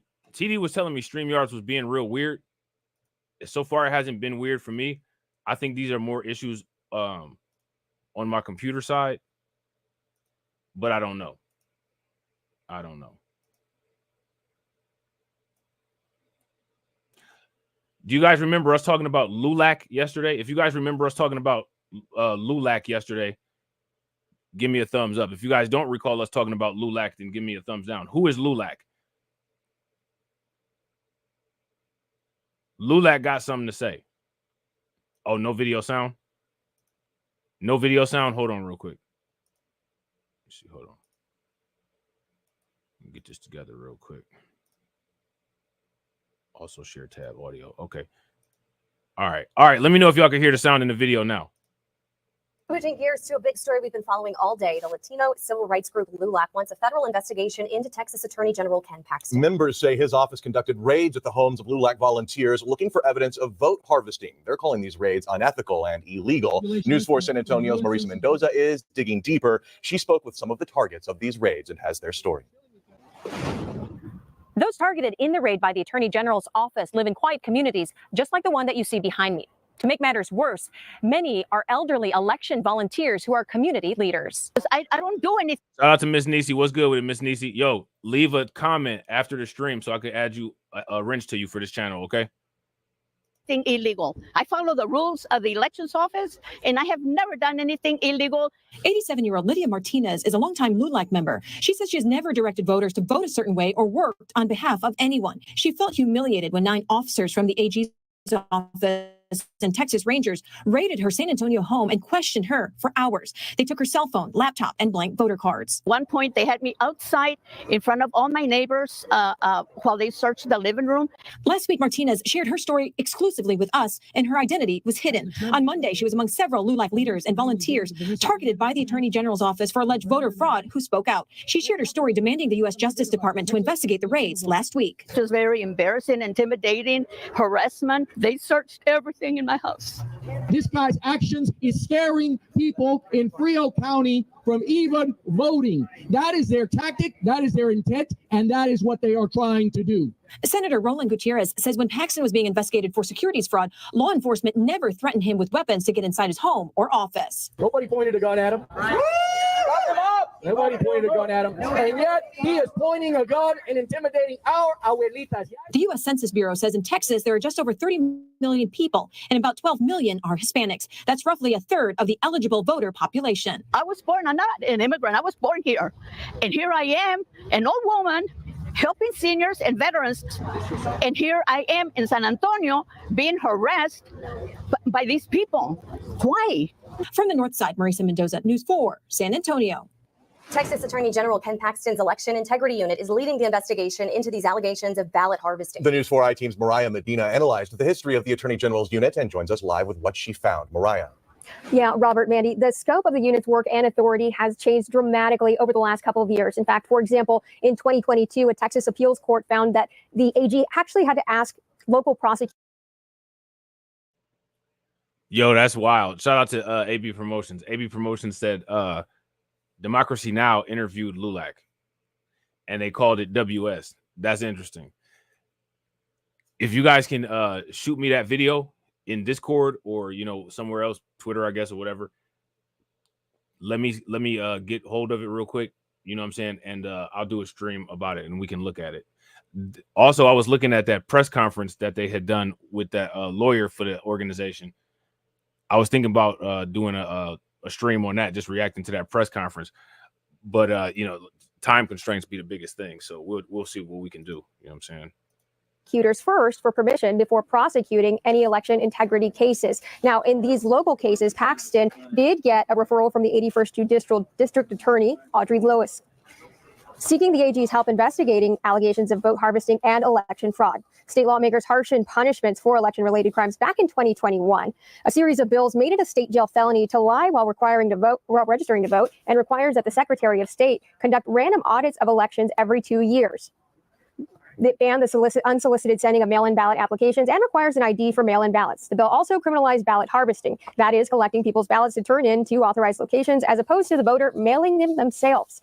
Now, the win Paxton last touted was the June 2022 conviction of Victoria resident Monica Mendez. What's interesting about this is that, as you guys can see, here we are in 2024, and what we're going through in 2024 is we're watching other groups of people complain, go to the law, and win in court cases where following the law is being deemed as quote unquote harassment and discrimination. That's what we got going on. If you guys agree, give me a thumbs up. If y'all disagree, give me a thumbs down. That's what we got going on right now. Who pled guilty to 26 felony counts of voter fraud, which included assisting a voter to submit a ballot by mail and unlawfully possessing mail-in ballots. But there could be more charges coming as the Secretary of State issued the findings of random audits conducted in 4 randomly selected counties. That audit revealing comprehensive issues with the processes in Harris County. Now here, so far, no one has been charged criminally in connection with the local investigation. Search warrants were also filed under seal. We'll continue to follow this investigation as it develops. For the News 4 I-Team, I'm Mariah Medina. Melissa Vega at the live desk. Well, happening right now, Governor Greg Abbott also talking about election integrity, saying since signing Senate Bill 1 into law back in 2021, Texas has removed over 1 million people from the state's voter rolls. The governor taking to social media to say that Texas has removed over 1.1 million ineligible voters from our rolls. The governor saying this includes more than 6,500 non-citizens and almost 2,000 have cast votes. The governor going on to say they are being referred to Attorney General Ken Paxton for prosecution, adding Texas won't tolerate illegal voting. Meanwhile, the Texas Democratic Party also sending out a statement a short time ago saying in part, quote, Governor Greg Abbott, Ken Paxton, and Dan Patrick will stop at nothing to sow distrust in our election system, adding that Texans are ready. How are they doing? How are they sowing distress in the election system when the people coming to the country illegally are the ones that are causing all of the stress? I don't I don't understand that. And again, I don't understand that. Like, somebody help me out with that. Does that make any sense?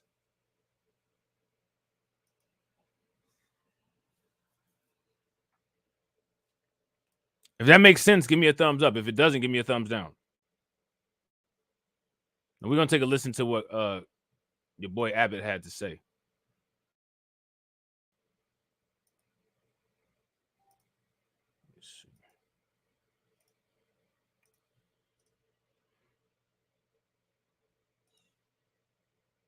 Shout out to Blue Electric. What's good with it?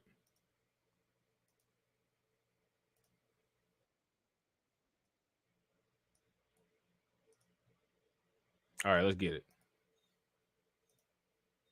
In election 2024, we are now less than 2 months away from the start of early voting in Harris County for the November general election. State leaders say they are concerned, however, about election integrity, but other officials say they are confident in the state's systems. Victor Jacobo joins us from the newsroom now. Victor, the state's top elections official spoke today at the state capitol. What did you hear?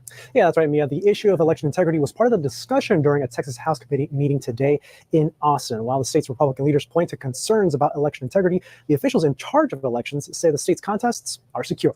We want our voters, our residents here in Texas to make sure and to understand that we have the highest standards in our voter integrity. Today, Governor Greg Abbott touting more than 1 million ineligible voters were removed from the state's voter rolls. That figure is a total since 2021, and while it includes more than 6,500 non-citizens removed, the majority were from people who died, asked to have their registration canceled, or change their address. The election director for the Secretary of State's office reaffirming the strength of the state's administration of voter rolls. Texas is very good at list maintenance activities. We have strong, clean voter rolls. Meanwhile, Texas Attorney General Ken Paxton. Shout out to everybody watching. I appreciate you guys. If you all haven't smashed the like button, please take a moment, smash that like button. If you guys haven't hit the bell and subscribe to the channel, please take a moment, hit the bell and subscribe to the channel. Let's try to get to 500 subscribers. We got 472. All we need is 28 more subs, and I know we can do it. So share the stream, tag a friend, you know what I'm saying? Share it to your groups, you know what I'm saying? Share it to your Discords. Let's get it. Jackson has pushed ahead with concerns over alleged voter registration of non-citizens, though he has not presented evidence. Last week, a social media post by Fox News personality Maria Barromo suggested such activity was happening in North Texas. It was later reposted and quoted by Paxton's account, but later the head of the Republican Party of Parker County said there was no evidence the incident alleged ever happened. Secretary of State's office today affirming there has not been a recent spike in voter roll data showing non-citizen voter registration. And so I'm trying to make sure that there's been no anomaly or, let's say, an increase or a peak in non-citizen.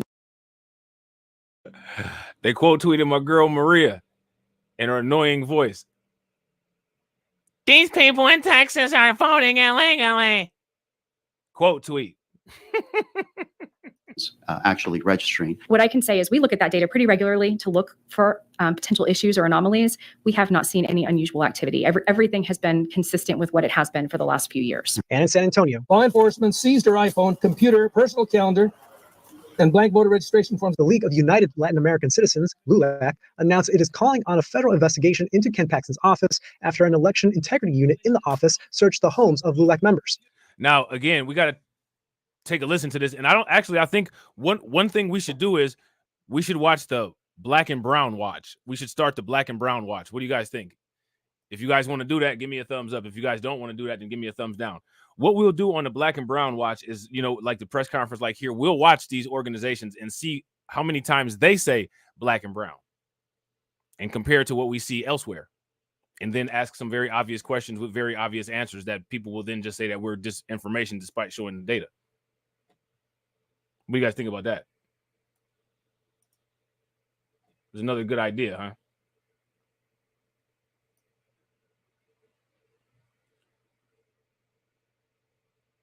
How many people down for that? The BNBC, the BNBC, the Black and Brown count. You ain't black.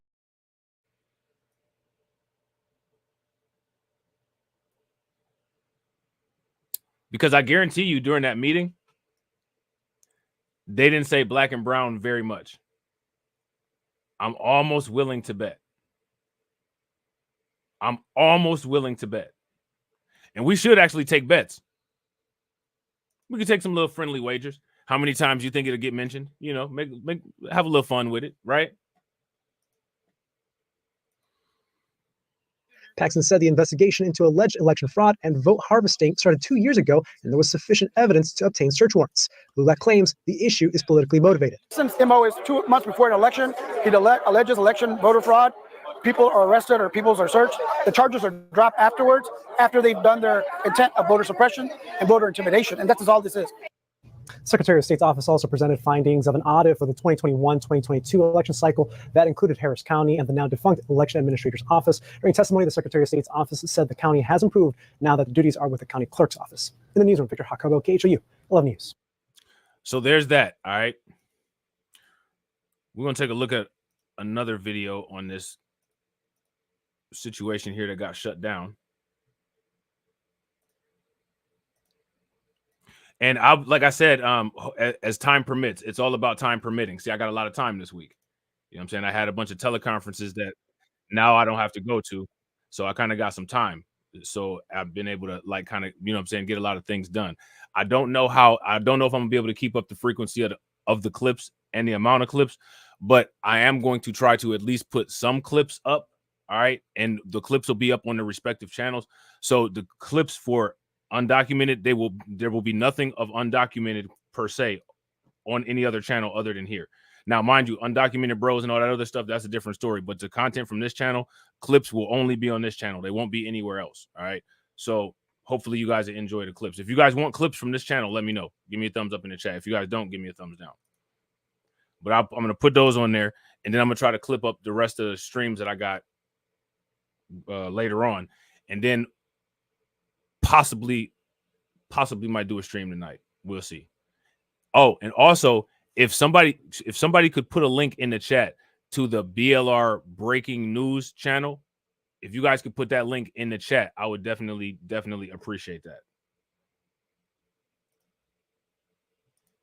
And happening today, a federal judge in Texas puts a pause on President Joe Biden's policy that gives spouses of U.S. citizens legal status without having to first leave the country. CBS 47's Jason Toptagian joins us in studio with a local reaction to the policy pause. And tells us why this path to citizenship was put on hold. Jason. A program aimed at making the process of becoming a U.S. citizen easier is now under fire. President Biden's immigration policy was only announced in June. I'm not interested in playing politics with border or immigration. I'm interested in fixing it. That's what President Biden said less than 4 months ago. Now, a federal judge in Texas has dealt a blow to one of the easiest paths to citizenship for foreigners. A new Biden administration policy would give spouses of U.S. citizens legal status without first leaving the country. This is for people that have been here for 10 years. Now, let me ask you guys this question. What is the United States government doing to make life easier for Americans? What is the United States government doing to make things easier for us?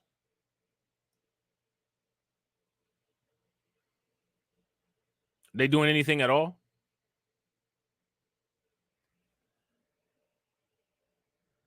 Yeah, I gotta agree. Shout out to DeAndre. DeAndre says, hopefully those clips will get to people who need to see this. YouTube is real weird, bro. I can show you guys my analytics. Your jaws would drop, but they still, even despite my analytics being like just ridiculous, there's no rhyme or reason. There's still no push, really. It's kind of weird.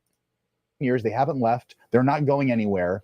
And they are more of a strain on our economy the way that they currently are than if we allow them to become legal permanent residents. But now an administrative stay has been issued by District Judge J. Campbell Barker. A lawsuit claims that immigrants living without legal status are costing the state of Texas millions of dollars in sectors like healthcare and law enforcement. The court order will last for 2 weeks, but that could be extended. Now, I have a video on this channel about the Denver hospital as far as the undocumented migrant cost on a healthcare system that could be used as a gauge, because I'm not exactly sure if there's been any studies or anything like that put out in regards to the effect of undocumented migrants on the Texas healthcare system. But I know it was devastating for a hospital system in Denver. Okay. So as you guys are watching live streams or as you guys are watching content on this channel, on this channel, there is plenty of documentation. There's plenty of evidence that you can watch in regards to Colorado and Denver of how what they're saying as far as the migrant crisis effect on a healthcare system, how that's happened there. And shout out to Jesse in the chat. He can definitely vouch for that because he's there. You know what I'm saying? 1 week after the Department of Homeland Security began accepting new applications for citizenship through this policy. The immigration system is predicated on family unity. It's just that because of the way that the laws are written, sometimes an individual is unable to obtain permanent residency because they don't have that lawful entry where they're inspected and admitted. To qualify for the program, immigrants must must have lived continuously in the U.S. for at least 10 years, not pose a security threat or have disqualifying criminal history, and be married to a U.S. citizen by June 17th. Up to 550,000 people could benefit from the new citizenship policy, which includes 50,000 kids. And a final decision on the future of this policy could be made before the presidential election on November 5th. In the studio, Jason Toktagian, CBS 47 Eyewitness News. So there's that. All right. Kind of crazy. Kind of crazy. Now, you would think, right? You would think that they would do something to help improve the lives and help improve the situation of citizens. But again, there's you as we watch this and as we pay attention to this stuff, there's not really any counter legislation or any counter policies that incentivize citizens, the people who've literally kept this country afloat. You know what I'm saying? Back to Domingo Live. In this segment, we're talking about a new legalization process for immigrants. We talked about it on 3 News. You had it on the morning show. We aired it on 3 News at 10 o'clock, and it's called Parole in Place. Lydia Herrera, our reporter here at 3 News, produced the story for us, and we want to reshare it with you in hopes of it reaching folks out there that may qualify for this program. Take a look at Lydia's report once again. Victor Avilos crossed the Rio Grande for the first time at 20 years old. Since 1998, Avilos has tried several times to become a legal resident of the She said cross the Rio Grande for the first time, as if like this is just some kind of thing that just goes on repeatedly. Like that I found that interesting immediately off the rip. And look at how patriotic he is. He should buy a Megatron shirt with some of that money that they're giving him. If y'all, shout out to Tia. Yo, Tia and Specialist, make sure you guys leave comments after the stream so that I could add wrenches to you guys, okay? Shout out to y'all. Do y'all think that these people should buy? If you guys think that these people should buy a Megatron shirt, throw some money in the chat. I mean, you got the American flag and all that. Go ahead, come on. You know what I'm saying? Capitalism. You know what I'm saying? Yeah, capitalism. United States, but it has never been easy until now. Parole in Place allows immigrants who are married to a U.S. citizen to apply for citizenship without having to leave the United States. Una alegría no poder escribirla y mi familia igual está contentísima de que yo pueda tener un estatus legal. Poder y también visitar a mi familia en México. Esa es mi mayor alegría. Prior to this new policy, immigrants would have to file a waiver that can take up to 5 years to process. They were required to wait in their home country until they qualified for a visa. Immigration attorney Heather Moretson says this policy is a shortcut to get parole and apply directly for a permanent resident status as long as they meet the requirements. To have been married prior to that, to a U.S. citizen. They also have to show that they've been living a continuous physical presence in the United States since June 17, 2014. Moretson says there are concerns about this new policy. Since it's an executive order, there is a possibility it can be overturned in the future, just like DACA was. So our concern is that if you don't apply... Now, let me ask you guys this question. If Trump wins, do you think that he'll turn this over? If you guys think that Trump will turn this over if he wins, give me a thumbs up. If you guys don't think that Trump will turn this over, give me a thumbs down. Now, here's the thing. A lot of people are saying Trump's not going to mass deport people. Trump's not going to mass deport people. I agree. I don't think Trump's going to mass deport people. I don't think that he's going to be able to mass deport people. I think that he's using that as a selling point to directly speak to the people who are emotionally grounded and attached to the idea of the issues that are going on nowadays with undocumented migrants. All right. That being said, however, I think what is more accessible and what it has a higher likelihood of happening is that there's a higher likelihood that Trump will more than likely try either slow down or knock down some of the existing legislation. And that might be something that people might want to consider as well. You know what I'm saying? So let me know what you're thinking. Shout out to Brooklyn. Yeah. Brooklyn Queen. Yeah. If the dude's so patriotic, yo, bro, if you see this video, go copy one of the Megatron shirts. He can be like, me no black, me no buy from blacks. Nuri Martinez said he with the blacks. That's what the Democrats say. Right? Would you guys agree? The Democrats say he's with the blacks. You ain't black. That's what Nuri Martinez said. You know what I'm saying? As quick as possible, that it might be stopped. Avilo says the journey to citizenship has been long, but he knows it will be worth it in the end. Now, he's encouraging his friends to also apply for the program. Y yo les platico que si tienen una oportunidad que no las See, so they got a referral program. You better tell your friends about their Megatron shirts too. See, they got a referral program. Y'all see the referral program? So wait a minute. In one instance, right? In one instance, it said that these people don't know how to access benefits when we were talking about the home crisis. Now it's the Tell a Friend program. aprovechen. Y es el momento poder estar legal en este país. Lydia Herrera, 3 News. Somebody make this make sense. Seriously, somebody seriously make sense out of this. Shout out to everybody that's watching. I really appreciate you guys. If you guys haven't smashed the like button yet, please take a moment, smash that like button. Also, if you guys haven't hit the bell, please take a moment, hit that bell. And also, please share the stream to your social media. Thank you, Lydia, for that. And you know, Barbie, we have one of our specialized immigration attorneys with us right now. Deborah Rodriguez is an immigration lawyer with the Rodriguez Law Firm here in town. We've interviewed you so many times, and you've been a guest on our 3 News programs throughout the years.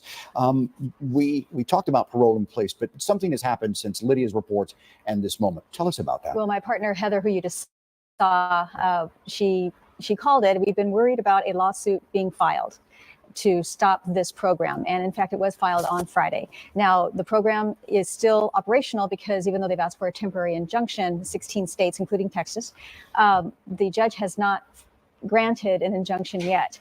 And so, you know, after this, I'm going back to the office. I'm working on those applications, and the goal is to get as many filed as we can in case an injunction does happen. So the takeaway here is file as soon as you possibly can if you are eligible. Now, for those that are eligible, what is the process? What are the steps that they need to go?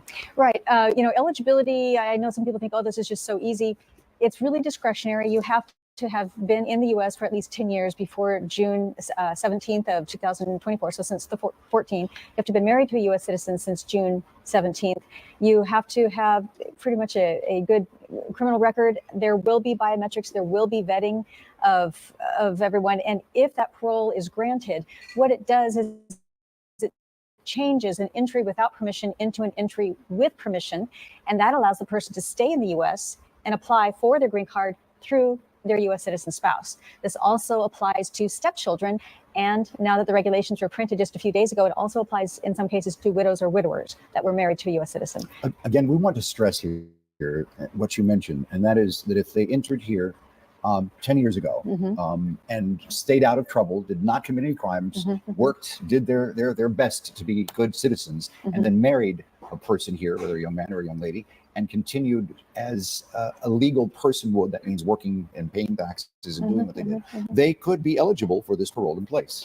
That's exactly right. I think a lot of people are surprised to find out you could be married to a U.S. citizen, pay your taxes, have U.S. kids, and not be able to fix your papers because you've entered without permission maybe 20 years ago, maybe even when you were a child. I mean, that doesn't stop it from being wrong, though. That doesn't stop it from being that you broke the law. You know what I mean? People did all kind of dumb stuff when they was young. Some people got caught, some people didn't. It doesn't take away from the fact that you did it. The logic that's being applied here is very interesting. You know what I'm saying? Many of our DACA kids have done. And so this is, I guess, for lack of a better word, a legal fiction to change an entry without permission into an entry with permission, because there's another law that says if you leave the country to go have that final interview, which you have to do if you came without permission, you have a bar. You cannot come back in for 10 years. Well, yeah, that's not practical. And so this is a way for U.S. families to stay together while this process is going on. And how long does this process take? Well, what I say today may not be true next week, but we're hoping that within a 2, 3, 4 month period, the parole will be granted, which is just, like I said, changes your entry without permission into an entry with permission. We hope that will be granted. And with that, then you can go through the rest of the process and additional criminal background checks and additional interviews by immigration. But yes, so we're hoping that this will help about 500,000 U.S. citizen spouses, and also maybe about 50,000 stepchildren. The thing about stepchildren, you don't have to have been here for 10 years. But you do have to have that stepchild relationship created before the age of 18. And even if the parents are divorced and your U.S. stepmother or father is no longer related to you, under the immigration laws, you still might have a chance. Here's a question that I know that many people are probably thinking about, and that is, this is not, as you mentioned, not going to be an easy process. That you will be vetted. That means you will be asked a lot of questions. You will have to jump through hoops to go through this process. Fingerprints, FBI checks, everything. Yes. All of that. So it's not just someone that's going to be eligible because they married someone. They've got to qualify for this. So again, how do you qualify somebody, and how do you validate the qualifications if the person is undocumented and their documentation is already questionable to begin with? You're validating based on questionable documentation. How is that even itself a validation? If that makes sense, give me a thumbs up. If it doesn't make sense, give me a thumbs down. Exactly correct. And there's required evidence. There's evidence that's required as well. Yes, you have to prove that you've been here for 10 years. You have to prove it's a valid marriage. You have to prove that you merit discretion, because this is a discretionary case-by-case basis. This is just not a, I'm going to sign here and poof, I'm fixed. It's not like that at all. It's not like that at all. It keeps families together, and that's what the Biden administration wanted to do by doing this executive order. Once again, if you'd like more information, más información, where do we go? Rodriguez and Moretzin. We've been here a while, and we are located on Ayers, and our phone number, I think, is up there, 361-883-8900. And look at our Facebook. We'll keep you up to date daily on the status of this lawsuit, but let's keep families together. So there's that. All right. Now, again, there was no mention of black and brown, just saying. That whole people who are quote unquote targeted, that whole people who are targeted, quote unquote, disproportionately thing. You don't really hear about that too much. You know what I'm saying? You don't really hear about that very much. It's very interesting. It's extremely interesting.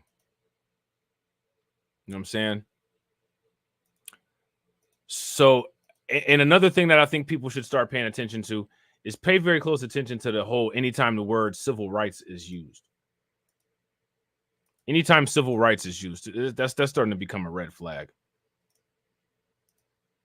More now on a story we've been very closely following for you. The League of United Latin American Citizens, or LULAC, is demanding action from the Department of Justice after the homes of Democratic Latino voting activists, volunteers, and political operatives were raided in Texas. The raids ordered by Texas Republican Attorney General Ken Paxton. Paxton says the raids are part of a state election integrity investigation. No charges, however, have been filed as a result of these raids. NBC News has reached out to Paxton, has not received a response as of yet. Joining us now is the CEO of LULAC, Juan Proaño. Juan, thank you very much for being with us today. So first of all, tell us about these raids and what it is. What's going on? So, we actually got word last Thursday, as a matter of fact. And so our understanding is that on Tuesday morning, there were about 12 warrants essentially for search and seizure of Latino leaders and LULAC members actually in the community. They started at 6 a.m. One of our members, Lydia Martinez, 87 years old, grandmother, great-grandmother, awakened by 9 police officers with firearms, another with 40 police officers in SWAT gear. 40? 40. And basically going in to confiscate cell phones, computers, essentially, documents, anything that they could effectively find. And interrogations, 3 hours interrogating Lydia Martinez, 7 hours in the other case as well. So what is it that, this is just unbelievable. What do you want the DOJ to do? Well, we want them to investigate. Number one, obviously, we think that there are civil rights violations, but in addition to that, likely, some criminal aspects to it as well. So Paxton is saying that these raids are part of some investigation. What validity do you give to this state investigation into election integrity? None whatsoever. It's really been debunked. The election integrity effort basically started 2 years ago with a report from a district attorney, which provided no evidence at all for any voter fraud or manipulation, if you will. But what we've seen here, Jose, is a pattern. In June, he sued the Catholic Charities of the Rio Grande Valley. He sued Sister Norma Pimentel. And then in July... Let me ask you guys a question. This is an organization that advocates for quote unquote, non-citizens, right? Let me ask you guys this. What's the difference between an organization like this that has political influence in the United States and AIPAC? That's my question. Let me know what you guys think. He sued the Denunciation House, and there were a series of other Latino nonprofit organizations. So we were certainly very surprised when he took it to Latino leaders and LULAC members. And so I want to just end by Juan recognizing the extraordinary work that LULAC does. But if you would just give us an idea of what LULAC is and what LULAC does. Well, LULAC is the country's oldest and largest Latino civil rights organization. We have 535 councils in 33 states. We have over 246,000 members in all 50 states. And we advocate for the civil rights of Latinos in the United States. Not Democrats or Republican Latinos, Latinos. Democrats, you heard that. They doubled down on it, right? They doubled down. So now you got to ask the question, why are Jim Clyburn and all these Democrats and, all these people, why are they doubling? What I don't know what to say. Like, this is what I'm saying about sometimes people, like, I don't know what they're doing. They bang their head into the wall a million times to try to get a different result, and then they don't get a different result, and then they mad. I mean, they made this clear. Latinos is the border. All Latinos will be advocated for. Latinos only, though. Not black and brown. They said that. Now, here go my thing. I ain't got no problem with a shout out. Good luck to them. Hope everything works out. Whatever, right? But I blame the people on our end who keep attempting to attach to some narrative that's not in existence. It's not in existence. It's false. It's a phony premise.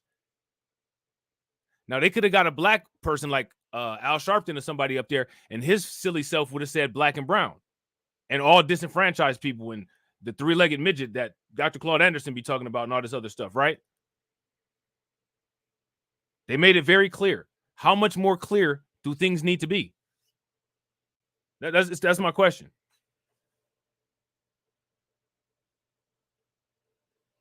If you guys agree, give me a thumbs up. If y'all disagree, give me a thumbs down. 33 states. We have over 246,000 members in all 50 states, and we advocate for the civil rights of Latinos in the United States. Not Democrats or Republican Latinos, Latinos. Latinos. Democrats, Republicans. Latinos, not Democrats or Republicans. Latinos. Latinos. Latinos. Not black and brown. Latinos. Latinos. What is it that people don't get when it's coming right out of the person's mouth? It's coming right out of their mouth. And again, like I said, I don't fault this dude. It is what it is. It's a business arrangement, and nothing wrong with that. People can choose how they click up. People can choose their coalitions. I'm not coalition policing. I'm not click policing. What I'm doing is I'm logic policing. Why would you continue to try to force a relationship when there clearly is not a desire for one? I don't understand. I don't get it.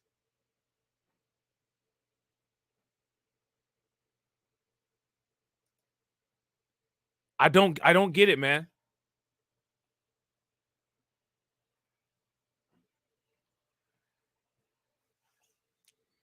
Somebody help me out. 35 councils in 33 states. We have over 246,000 members in all 50 states, and we advocate for the civil rights of Latinos in the United States. Not Democrats or Republican Latinos, Latinos. Latinos. Democrats, Republicans, independents of all stripes. And we're coming up and we often talk about the strength of the Latino vote. I always say it's not the Latino vote, it's the Latino voter. Because not the black and brown. Not the black and brown at all. Not disenfranchised communities.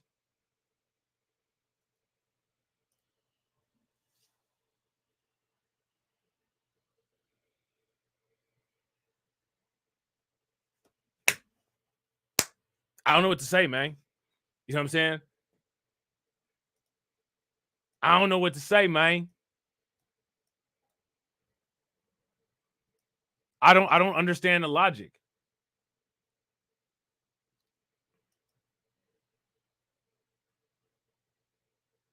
I don't know. This is like cause for like a deep conversation. Shout out to Lewis Knowles. What's good with it, bro?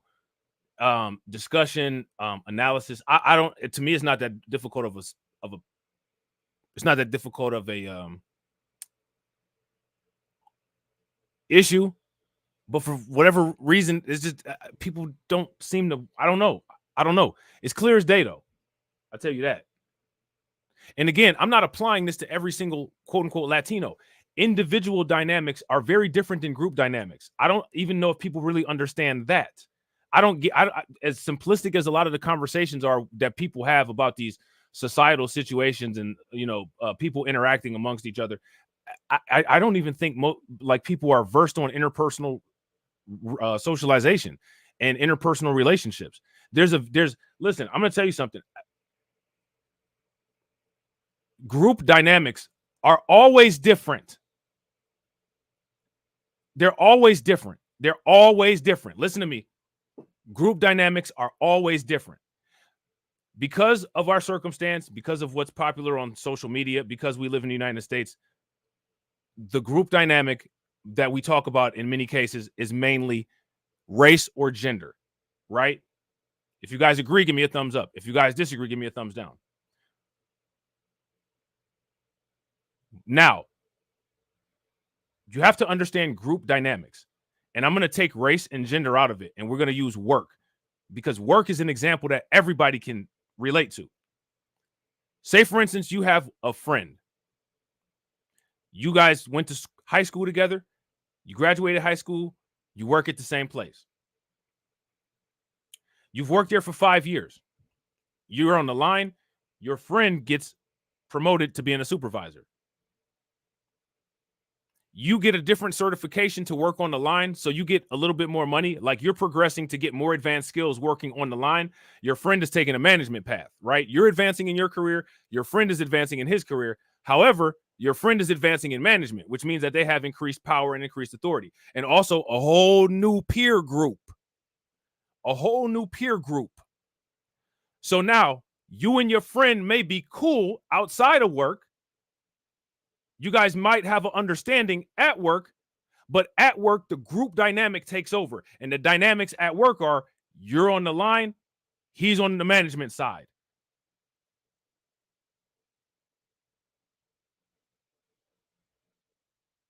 When everybody gets yelled at by management, you're getting yelled at too.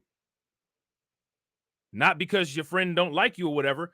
The group dynamics change. That's how it is with race. That's how it is with gender. That's how it is with a lot of things. Sometimes you have a friend, and that may be your best friend, and because you two are so close, your best friend might have to act kind of funny in order to maintain his position as a manager, because the other managers are going to doubt his loyalty to the management team because they know how close y'all are. That doesn't mean for him to go and be a snake, but it just means there might have to be some separation of socialization at work. This kind of thing happens. This is normal. From my observation, it doesn't seem to me like most people understand how group dynamics work. Shout out to Unsunken One. And I wouldn't necessarily agree with Black Cop. I wouldn't agree with that.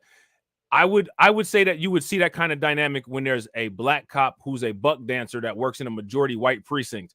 There's no reason for a black cop to act like an idiot when you work at an all black precinct, unless all the cops that are there are idiots, like we saw in Memphis, the ones that deleted Tyree Nickel, right?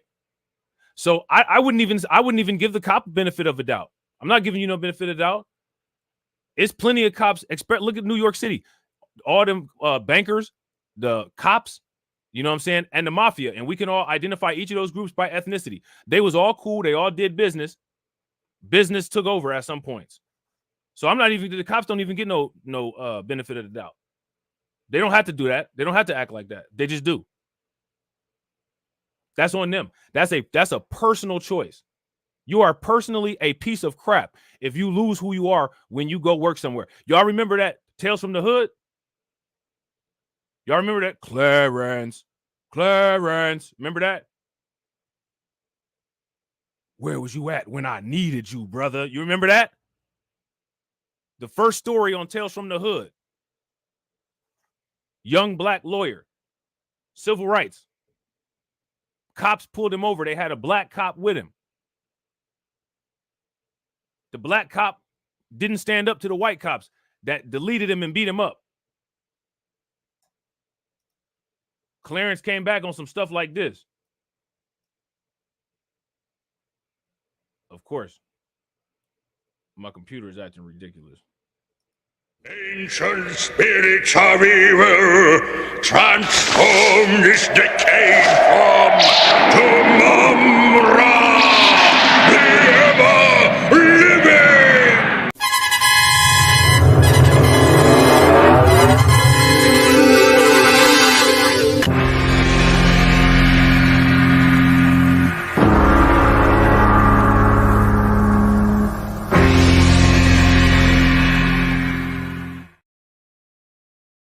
Oh, them cops was not feeling when Clarence came back. They wasn't feeling when Clarence came back. Then Clarence got inside of the black cop's head, had the black cop get all of them, led them to him. He got him trapped into that picture, right? And then it was Clarence's turn. Where was you at when I needed you, brother? Clarence ended up going crazy because he couldn't live with the guilt. That was Clarence's choice. At that moment, when that first happened, he could have either intervened, he could have done the right thing, and whatever would have happened, or he let it happen. And by letting it happen, you contributed to it. So I don't give the cops a pass ever. You know what I'm saying? They just, you know what I'm saying? Don't even get me started. I'm irritated. There's a story that I would do a video on, but I don't want to do a video on it because it's people that I'm cool with in my area that are associated with that story. That's annoying.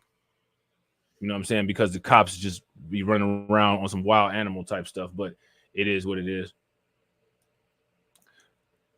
But that's the point. The dynamics change. You got to know how to handle yourself as a person with the dynamics.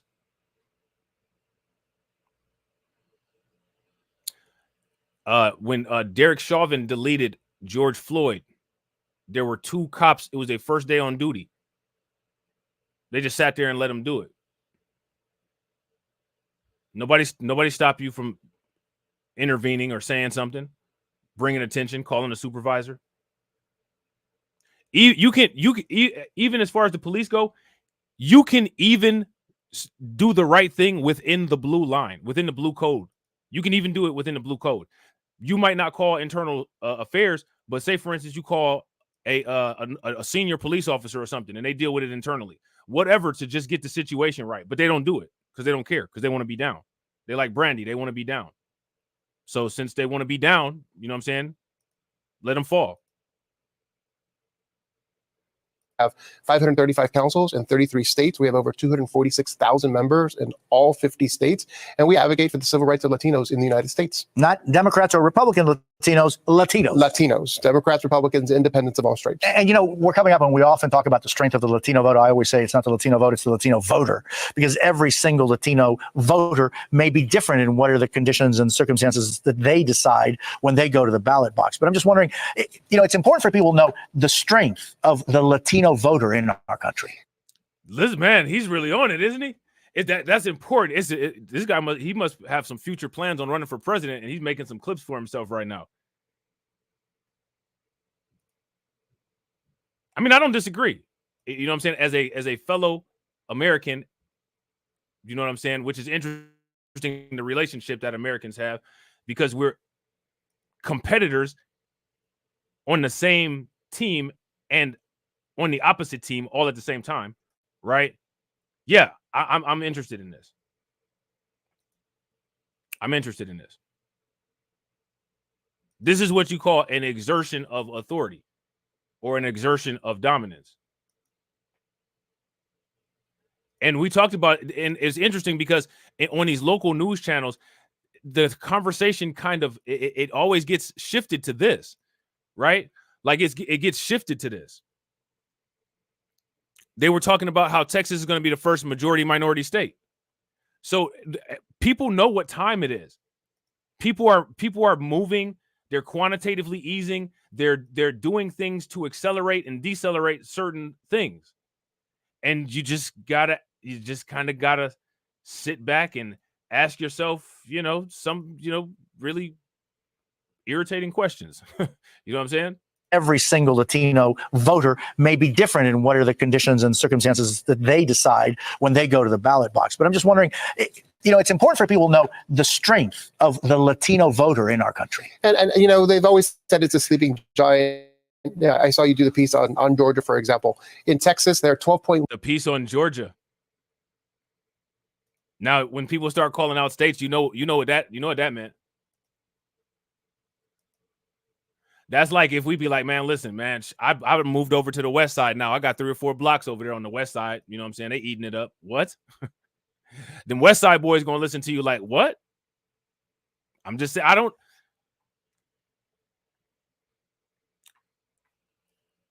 don't know, man. I don't know. If you guys haven't smashed the like button yet, please take a moment, smash that like button. If you guys haven't hit the bell, please take a moment, hit the bell. We got 29 people watching and we got 43 likes. If everybody can bang on that like button and get us to 70, that'd be great. 1 million Latinos. Yep. We outnumber non-Hispanic whites in Texas. If you factor in Hispanics, African-American, Asians in Texas alone. The only time they mention African-Americans in this entire 4-minute video is when they're talking about how they have more voting power than us. That's not how it is when the Congressional Black Caucus can't stop saying black and brown. So here's the question then. How are you disenfranchised? If all of these dynamics that these guys are saying are true, how are you in the same sentence as being disenfranchised? Chances that they decide when they go to the ballot box. But I'm just wondering, it's important for people to know the strength of the Latino voter in our country. And they've always said it's a sleeping giant. Yeah, I saw you do the piece on Georgia, for example. In Texas, there are 12.1 million Latinos. Yep. We outnumber non-Hispanic whites in Texas. If you factor in Hispanics, African-American, Asians in Texas alone, that's 60% of the population. Texas is and has been a majority minority state. It's going to be like that everywhere with Kamala Harris and Tim Walz's border policy.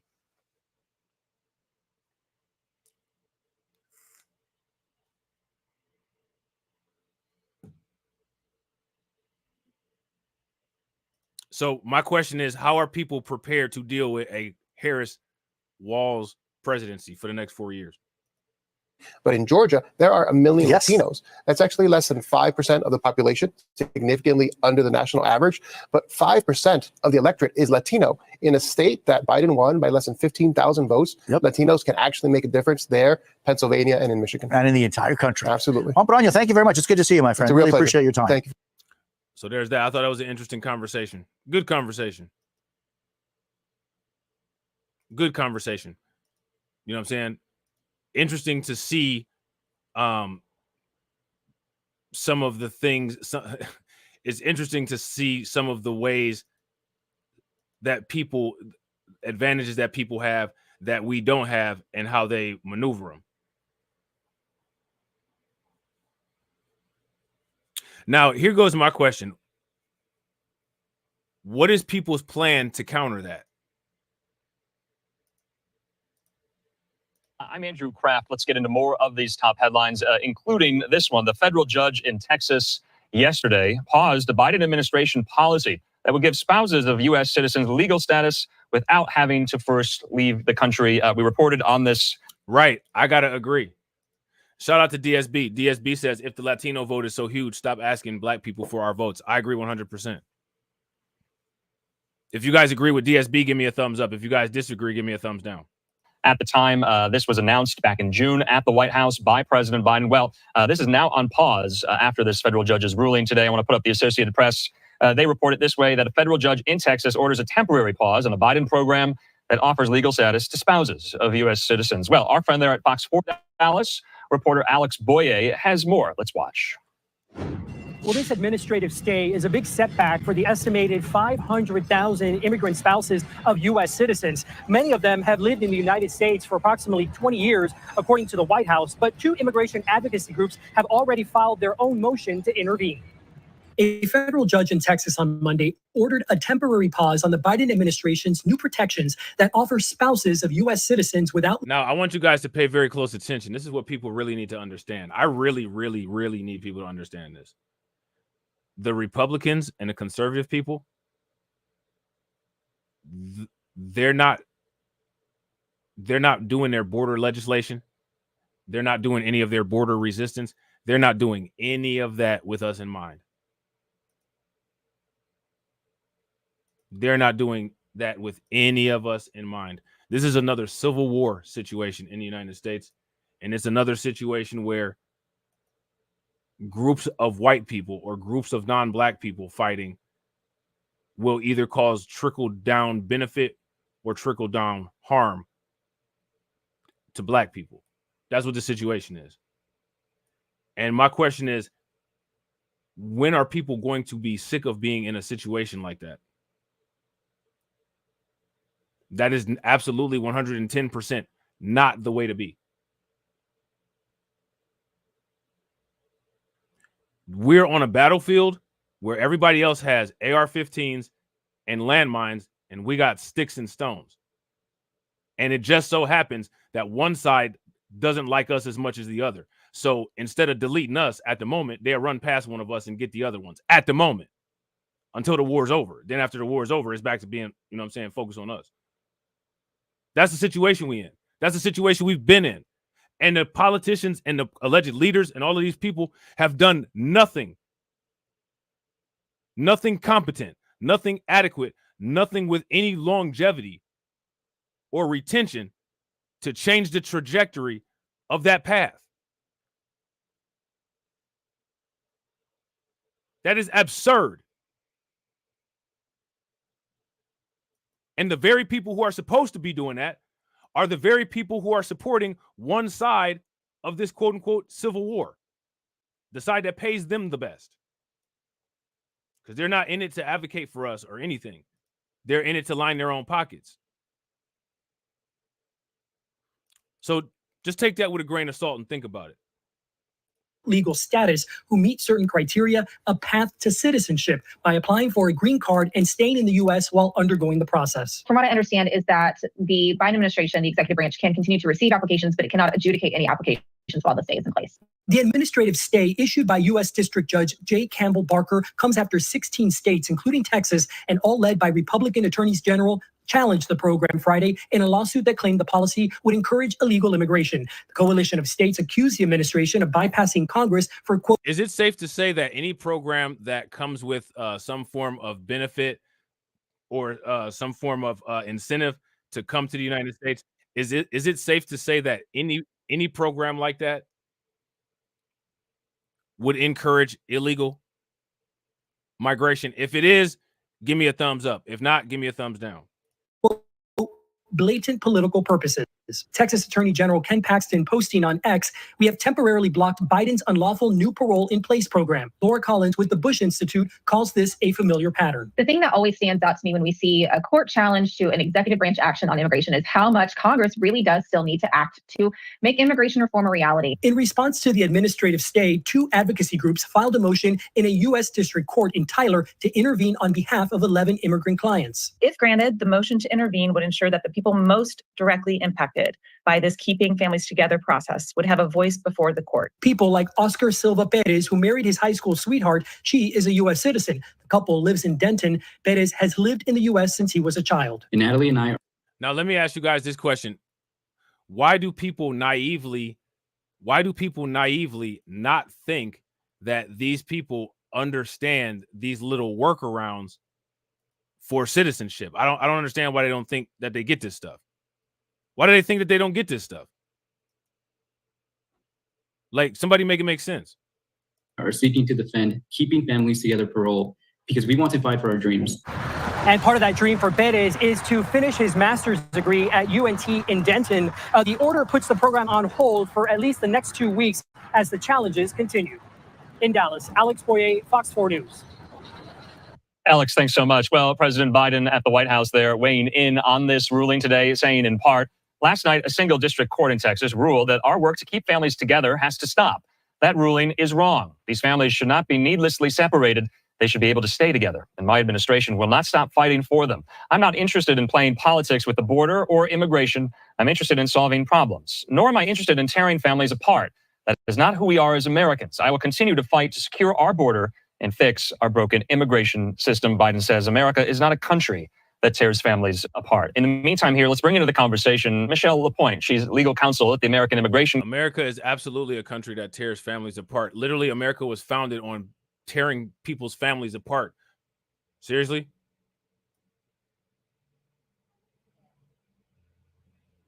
It's the American way to tear families apart.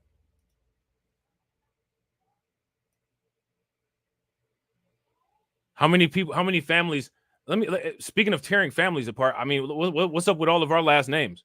I mean, is that not a remnant of, you know what I'm saying, American family values? Seriously?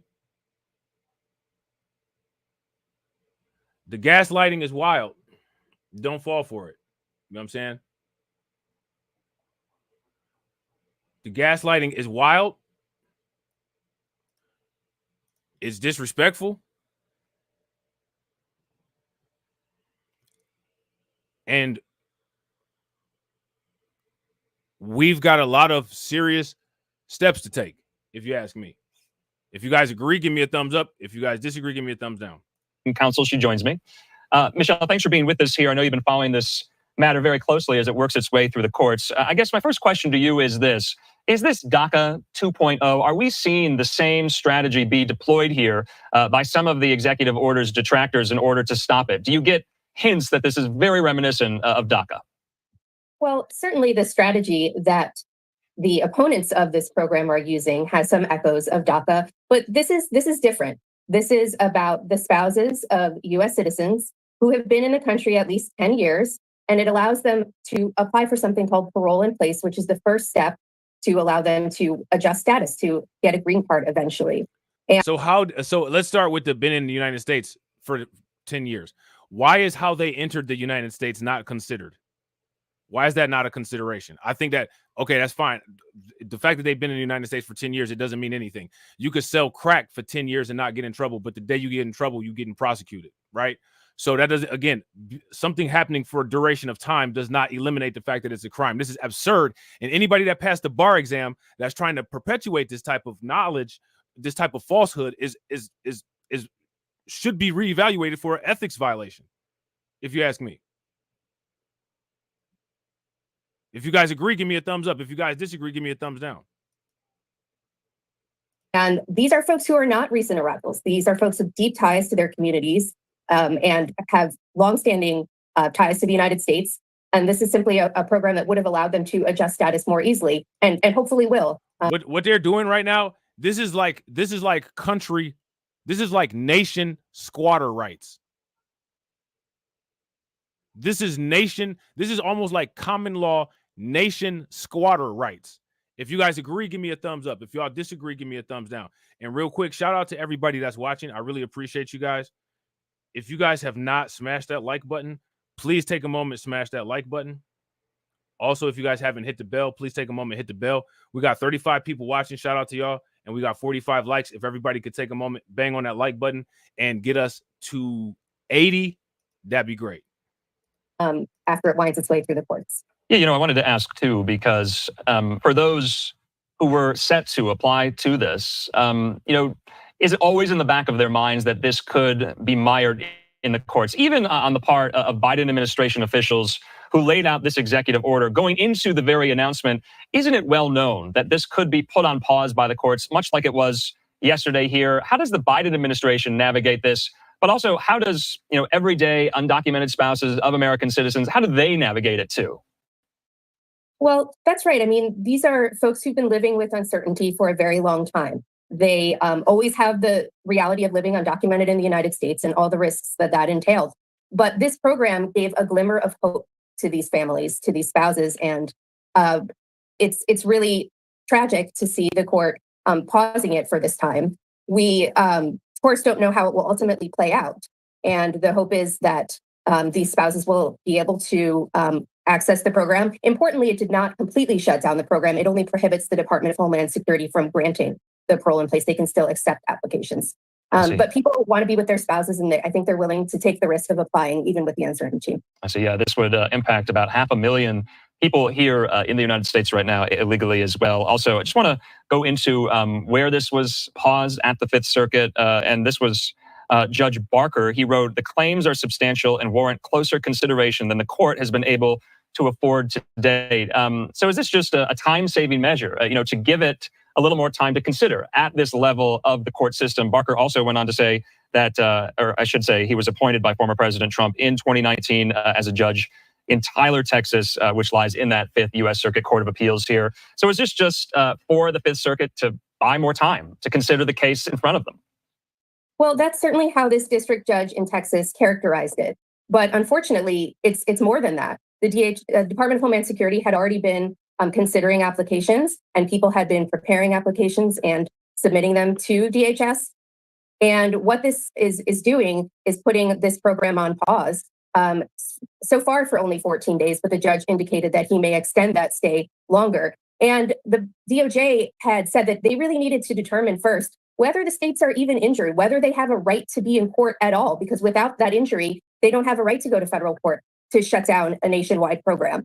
And so there will be some discovery into whether the states actually have a legally cognizable injury, but we'll see how that all plays out. Okay, so that's interesting. Are you alleging that this doesn't have standing at the moment, that there is no harm that these states are alleging? So I should have started with this. Last week, 16 state attorneys general, led by Republican attorneys general, they challenged this program in court. That's how we got here today. Now, they are alleging this was done for blatant political purposes and that it bypasses Congress's role in all of this completely. What else are they alleging?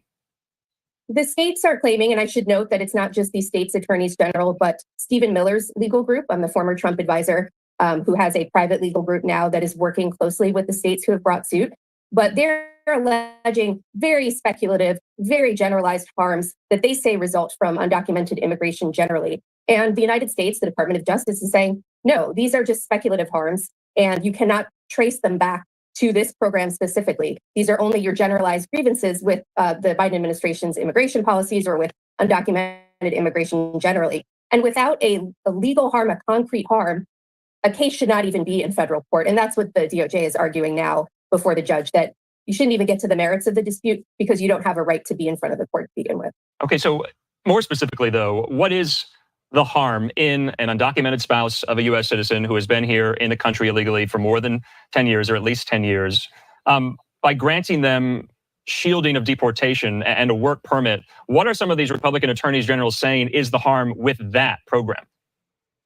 Their argument is essentially that there are increased costs to the states in the forms of education of non-citizens or certain emergency medical care. But the reality is not only can... So now here's my question, right? When it comes to this, as far as the illegal stuff, look at the budgets of New York, look at the budgets of Chicago, look at the budgets of Denver. What do the budgets of these states say? All of these cities are, remember New York was talking about they were going to have to do like a $20 billion budget cut. How many people remember when Eric Adams was like, listen here, son, we might have to cut off the police. We might have to shut down the schools. We might have to close the parks. We might have to do all this because we ain't got no money. Y'all remember that? Y'all remember when Eric Adams said that? Eric Adams was sitting there at that city council meeting like this. I can't eat. I'm broke, nigga. I'm broke. Remember that? When Eric Adams said that to them? They was like, well, we need our schools. We need our police department. We need our fire department. Eric Adams had his long sleeve shirt cuffed, and he was like this. I can't eat. I'm broke, nigga. I'm broke. Y'all remember that? Then he said, talk to Biden.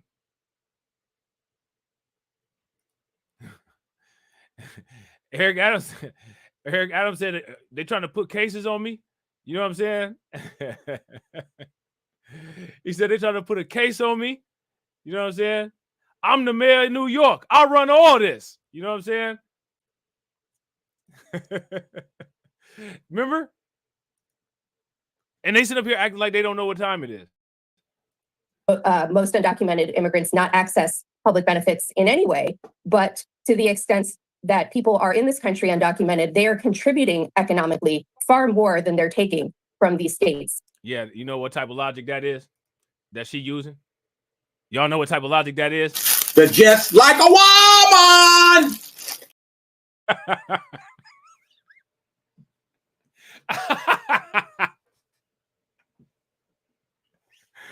That's that logic. That's that logic. They're just like a woman.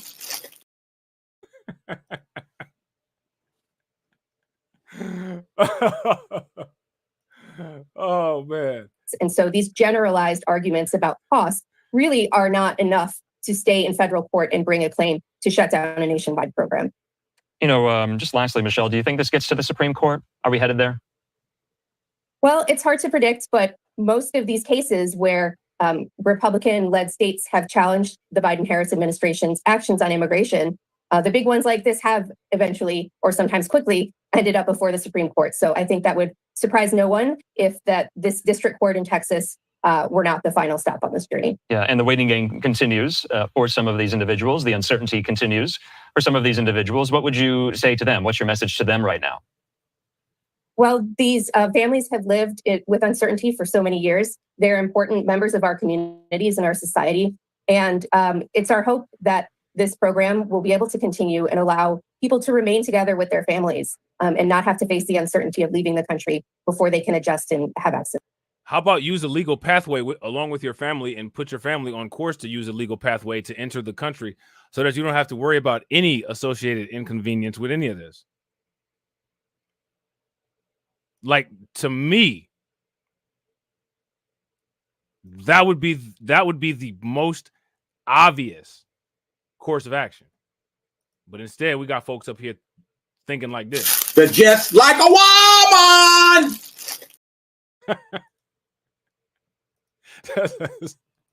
That's so funny, man. That's the green part. Okay, Michelle Lapointe with the American Immigration Council. Thanks so much for your time and your insight. We'll talk soon. All right, so there's that. All right. So next order of business. Let me see. You know what? Nah, you know what? Actually, we're gonna save this because AB said that he had a video with Democracy Now! Where they were interviewing or Democracy Now! Oh yeah, you said Democracy Now!, right? We'll do a separate stream on this. Okay. So next, we're gonna take a look at some more Kamala Harris policy. People are saying there's not enough policy discussions when it comes to Kamala Harris. Enough policy discussions. One of the reasons why there's probably not enough policy discussions is because she doesn't have enough policy. That would be a start. This can be vouched by going to her website to see the lack thereof. Presented with a rise in border crossings, Kamala Harris chose a long-term approach to the problem. Okay? What do you all think that this long-term approach might end up being?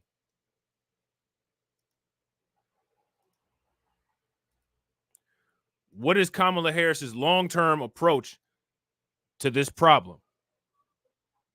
That's my question for you guys.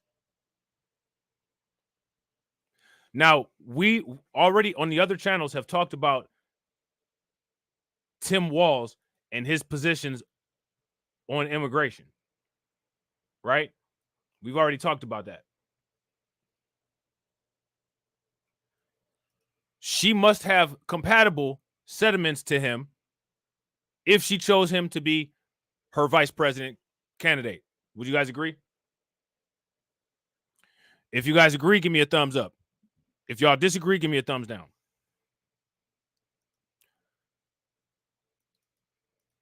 President Joe Biden, watching tens of thousands of migrants from Central America reach the U.S.-Mexico border just a few months into his administration, tapped his second in command to help address the influx, a decision that has exposed Vice President Kamala Harris to one of her biggest political liabilities. So, was she the border czar or not? Was she the border czar or not? In grappling with migration, Harris proceeded cautiously.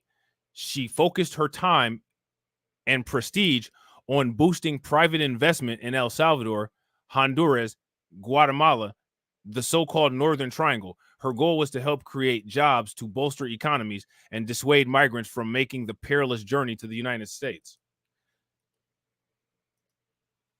I don't know if that's really the most effective or direct way to go about doing that.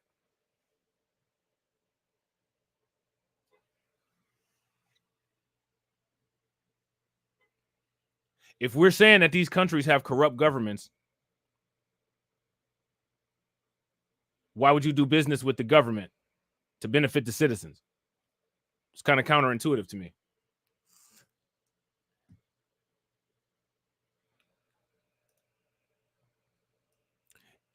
It was a decidedly long-term and limited approach to a humanitarian crisis, and it has allowed Republicans to tie her to the broader fight over the border. While migration from the Northern Triangle ebbed, it surged from other nations, sparking an emergency at the U.S.-Mexico border, one that Republicans have aggressively sought to exploit at Harris's expense. Is that really what the Republicans have been criticizing the border since way before the Republicans was criticizing the border and sanctuary cities when Trump was president? They've been on that.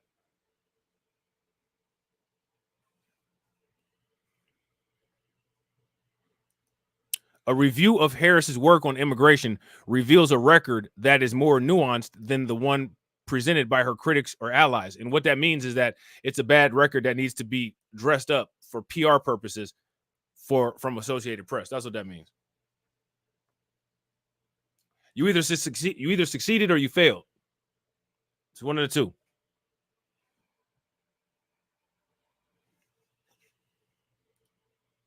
Right? Anything can have nuance. It also provides insights into how Harris, who took over as the Democratic standard bearer when Biden dropped out of the presidential race last month, might tackle one of the nation's most vexing concerns. They weren't even addressing this as a concern back then. They were saying that this is misinformation back then.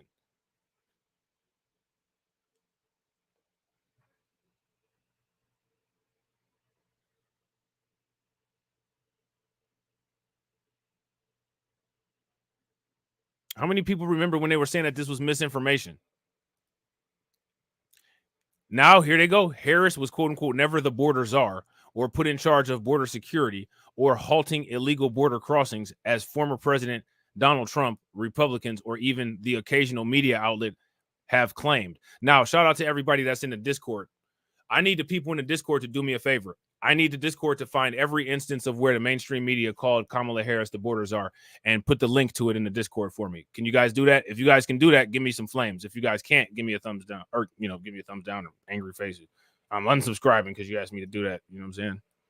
Instead, she was tasked in March of 2021 with tackling the quote unquote root causes of migration from the Northern Triangle and pushing its leaders along with Mexico's to enforce immigration laws, administration officials said. Harris's backers say she demonstrated leadership by leveraging stature to win investments that might curb migration years down the road. It hasn't worked in the short term.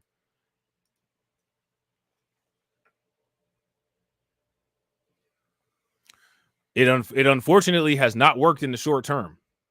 She felt, and I think she was right, that she could do the most, that what she could do the most was help basically lead the effort to new investment using the confidence that a relationship with the White House would give to investors, said Ricardo Zungia, a former State Department official who specialized in Northern Triangle and who traveled with Harris to the region.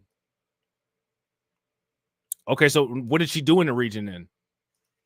Why is it that we keep hearing about her travels to the region, but we don't know what she actually did when she was in the region? What did she do? Is there any benchmarks of any policies that she made that we can track? What kind of deals did she make?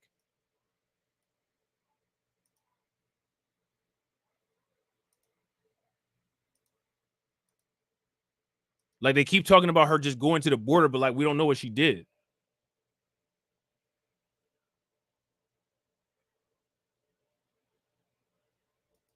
Yeah, shout out to DeAndre. DeAndre says she was being called the border czar, but not in the way Trump and the Republicans framed it. Right. Shout out to Lewis. Lewis says the more you listen, the more you will realize that the Democrats constantly have to clean up behind any or all of their candidates. They always do. Just like how they cleaning up for Hunter Biden right now, cleaning up for Joe Biden, cleaning up Kamala Harris. Critics contend that she could have done far more, but chose a less risky path, ensuring the problem only worsened. She was like, nope, I'm just root causes, said Mark Krikorian, executive director of the Center for Immigration Studies, which advocates for less immigration. Even if it worked, it's the sort of thing that takes generations, not just one term. He also said there was no evidence that Harris pushed Mexico and the Northern Triangle nations to enforce any immigration laws. And to me, this would have been huge. This would have been don't you think that this would have been the most effective thing?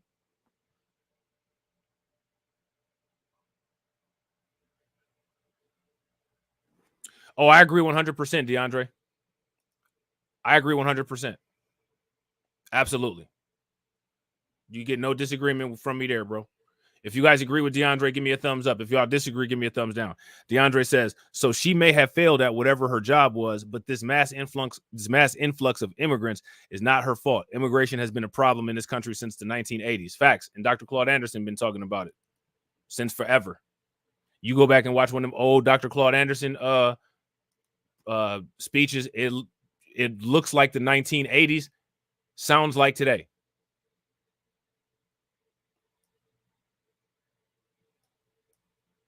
You know what I'm saying? Harris has defended her work, and her campaign began running a television ad Friday that said Harris, as president, would, quote unquote, hire thousands more border agents and crack down on fentanyl and human trafficking. Democrats have also blasted Trump for helping tank a bipartisan immigration bill earlier this year that would have increased funding for border security, including the hiring of new customs and border protection personnel. Trump has been talking a big game on securing the border, but he does not walk the walk, the vice president said last month in Atlanta. Now, again, we're dealing with facts. The guy who built the wall doesn't walk the walk. I want you guys to understand what's being said here. The guy who has a remnant of a Great Wall of America on the Rio Grande, he doesn't walk the walk. Okay.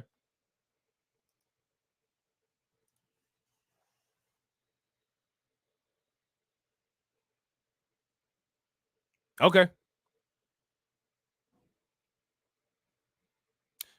The quote unquote ban all XYZ group of people from the United States guy, he doesn't walk the walk.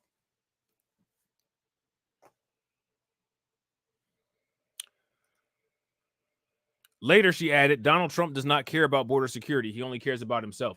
Donald Trump is a narcissistic sociopath, but when he gets stuff done.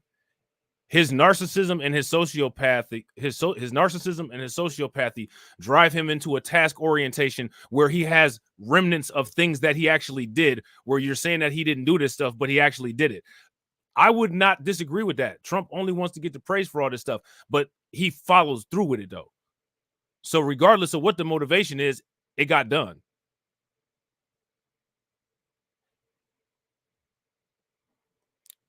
If Trump is an extreme narcissist, like we know Trump is, I ran the country by my entire self. The entire country, all 50 states. Nobody at the Capitol building. It was just me. No Democrats, no Republicans, just MAGA, just Trump. And we made America great again by ourselves. Just me. We did it. It was tough. It was hard. I got beat along the way. Everybody knows what happened in 2020, but I'm back. I voted for myself all of these times.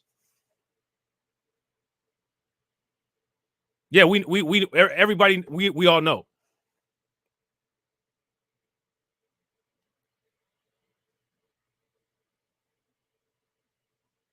I am the greatest president in the history of the United States. I freed black people from slavery. I built the border wall. I discovered Plymouth Rock. We know. We know.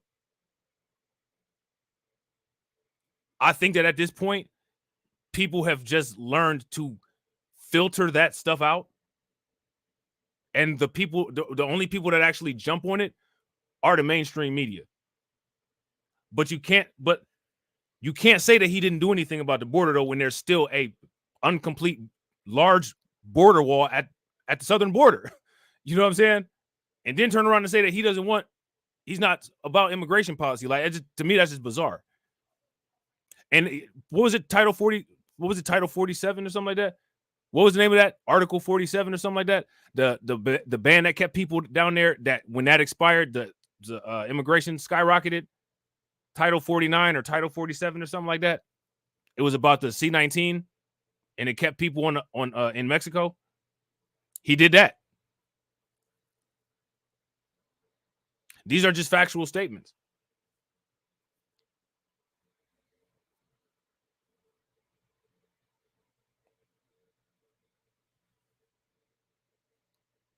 You know what I'm saying? Title 42. There it is. There it is.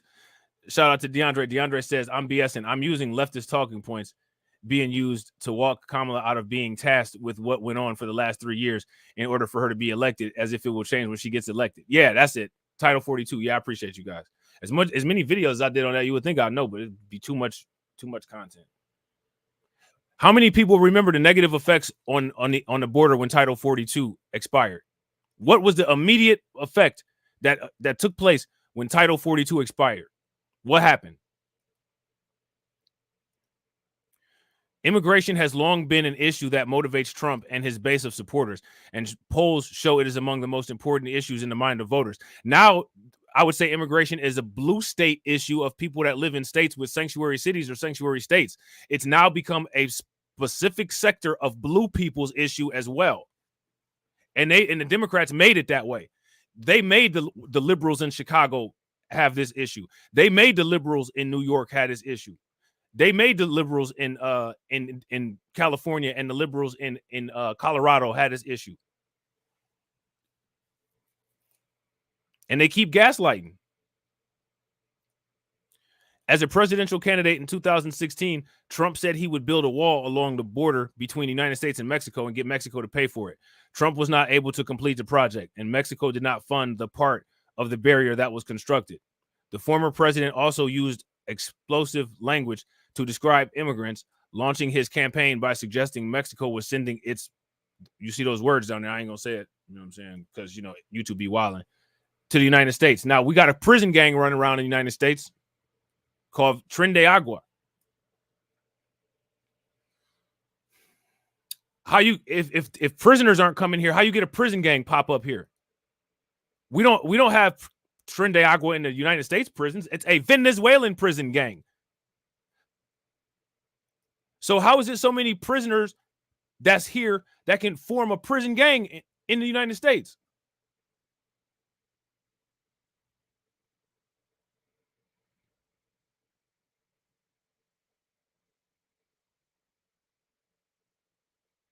Somebody make it make sense.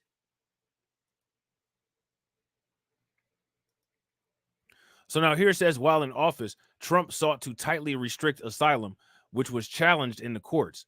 This time around, Trump has promised to oversee a quote-unquote mass deportation of migrants who have committed crimes in the United States. So you see how he added this, have committed crimes in the United States? That's how he'll get out of, like, doing a huge deportation.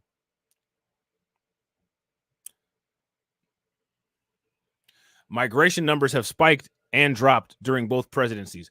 Border Patrol arrests on the southern border fell in Trump's first year in office, then shot back up in his next two, rising to more than 850,000 in 2019. The numbers plunged in 2020 during the C-19 pandemic before rising even higher during Biden's presidency, reaching a peak of more than 250,000 encounters in December of 2023, before falling below 84,000 in June of 2024. Federal statistics show. When Biden took office, look at this. When Biden took office, he reversed dozens of Trump's move on immigration, even as apprehension numbers began to rise. I mean, I don't know what else is necessary. It should be clear and obvious.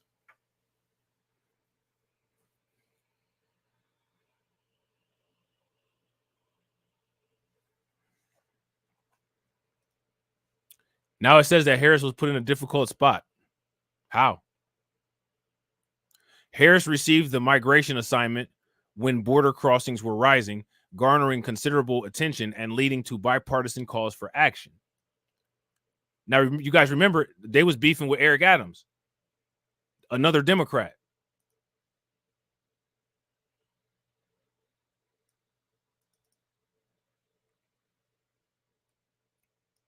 You know what I'm saying? Chris Newman, an immigration rights advocate in Los Angeles, said Harris was put in a difficult spot. She was tasked with developing a long-term policy framework rather than creating a short-term political performance project, said Newman, the legal director of the National Day Labor Organizing Network. That means absolutely nothing. That means nothing. I don't even know why they printed that paragraph. Biden and Harris had taken office only 2 months before, and Harris was under pressure to build her policy portfolio, which she still hasn't, and now she's running for president. So Harris's policy portfolio has been in question for a lot longer than we know.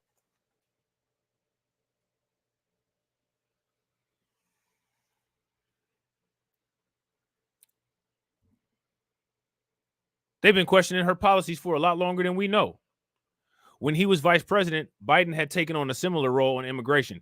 In 2021, though, when Harris was dealing with an especially challenging situation given the lack of governing partners in the region, El Salvador's new president, Nayib Bukele, had a fraught relationship with the administration due to his human rights questions raised by his own crackdown on crime in his nation. The man who is the president of Honduras has since been convicted of drug trafficking. I mean, this is what you got going on. What kind of deal do you think you're going to make with these type of leaders in these countries down here? You got Scarface for the damn president. These are countries that got El Guapo as the president. You know what I'm saying? El Chapo as the president. Like, come on, man. How you gonna make? What kind of deal are you gonna make with these people?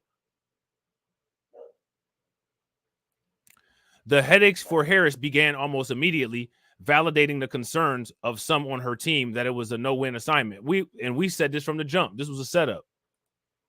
Shout out to, I think Unsunken one said something about that in the chat.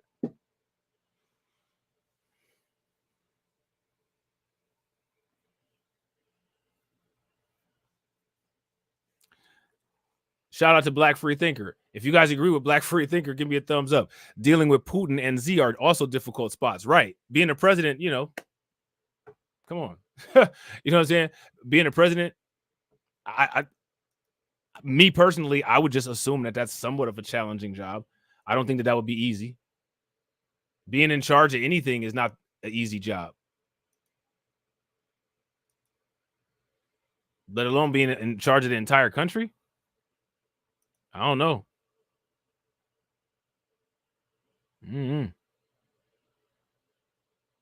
I'm good. I'm cool on it. You know what I'm saying? I'm good. Harris traveled to Mexico and Guatemala in June of 2021, where she defended the fact that she had not been to the U.S.-Mexico border during an interview with NBC's Lester Holt by saying she hadn't been to Europe.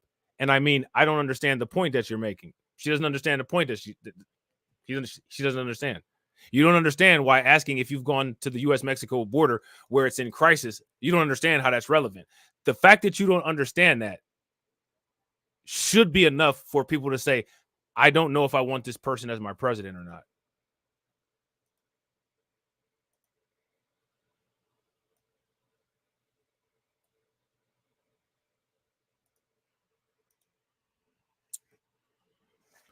That should be enough to make a person question whether they want this person as their president or not. Would you, if you guys agree, give me a thumbs up. If y'all disagree, give me a thumbs down. She also drew criticism on that trip for warning migrants bluntly, don't come to the United States. And I mean, I don't understand why you would even draw criticism for that. Harris decided to focus on bringing private investment to the region of criminals, mind you, tapping into a network of businesses and nonprofit executives, using the prestige of the White House to signal the Biden administration was backing this effort. The work linked multinational companies like Visa, Nestle, and Meta with smaller nonprofits and Latin American businesses, all of which pledged to increase their investment to bolster their work with at-risk communities. How is that going to help if the governments are corrupt?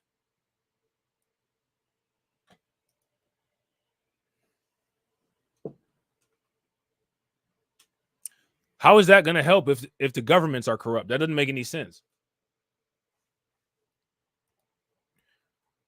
The Associated Press contacted all the nearly 24 companies while the White House touted as participants in the outreach. Some, like Argo America, a sustainable food corporation that pledged to invest more than $100 million in 6 new projects, reported their work had begun and they were on track to meet their investment goals. Others, including Columbia Sportswear Company, said that they would likely surpass their pledges. Now, look at all these. This is an influx of business for these companies. Now, let me ask you guys this question: this little Latin America deal that Kamala Harris made, what does that do for the racial wealth gap? What does that do for the global racial wealth gap? Most companies, however, either declined to comment or did not respond when asked about their efforts. Why not? Why didn't they say anything? If this was such an effective method, how come they didn't talk about this more on the news? First and foremost, they denied the migrant crisis and said that the migrant crisis wasn't real. They were basically saying that anybody that was reporting on it was just reporting mis and disinformation. Then they decided to ignore it.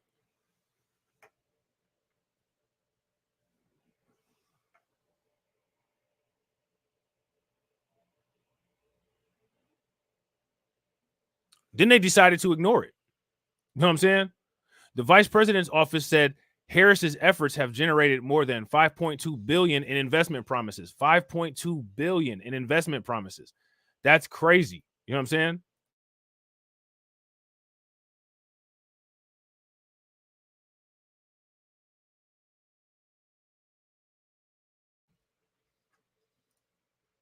An illusion of how long it takes the promises to translate into concrete spending. The State Department reported that companies have plowed nearly $1.3 billion in the region as of June of 2024, the bulk of it in Guatemala and Honduras. How many people knew that this much money was being spent?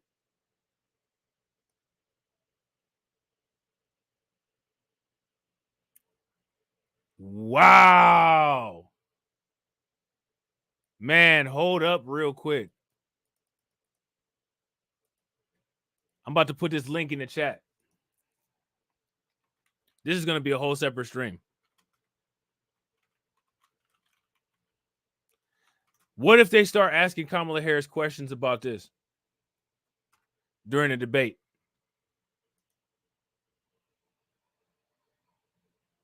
How's she going to defend any of this?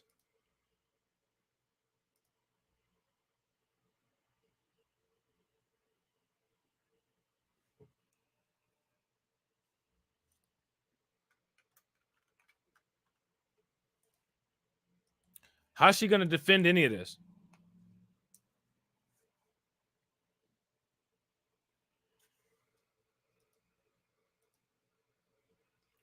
Wow. Wowzers. Woo-wee.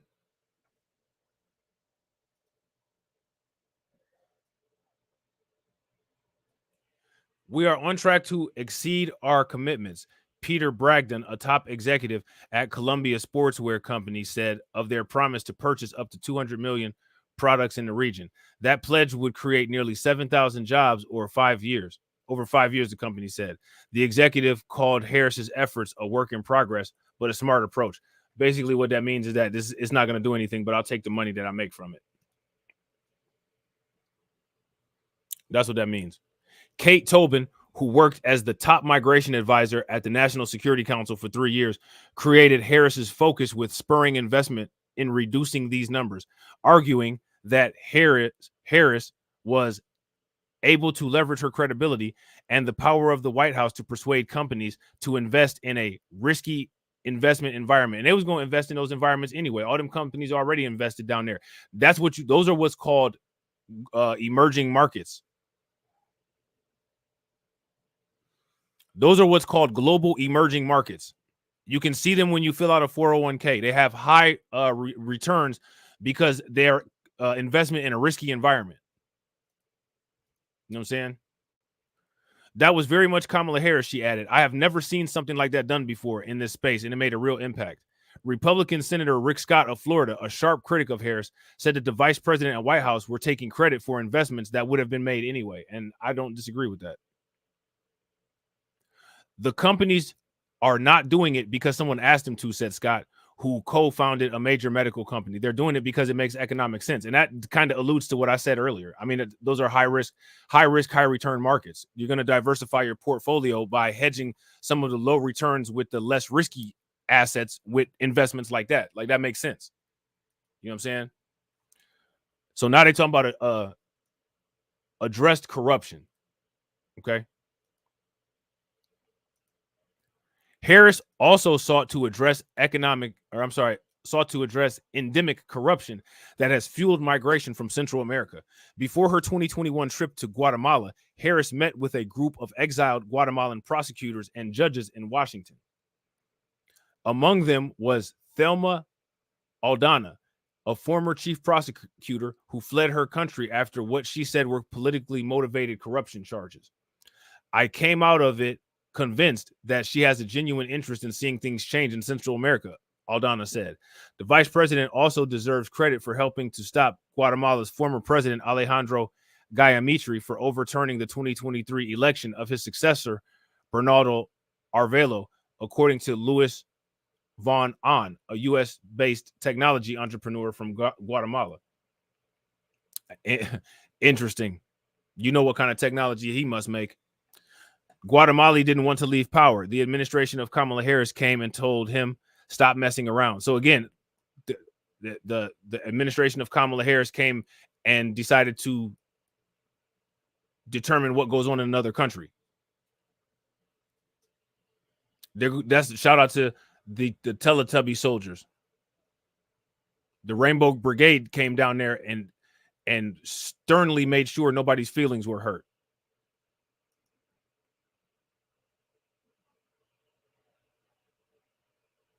That's a big help to Guatemala if an extremely corrupt president doesn't want to leave and it's terrible. His exit lets us be a better country. That's interesting.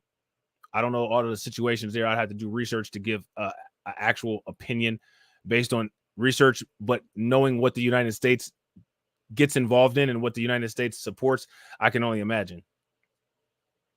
The verdict is out on Harris' approach. I think it is. I think the verdict is out on Harris's approach, and I think the verdict is that it's not a successful approach. Shout out to No Longer Asleep. What's good with it?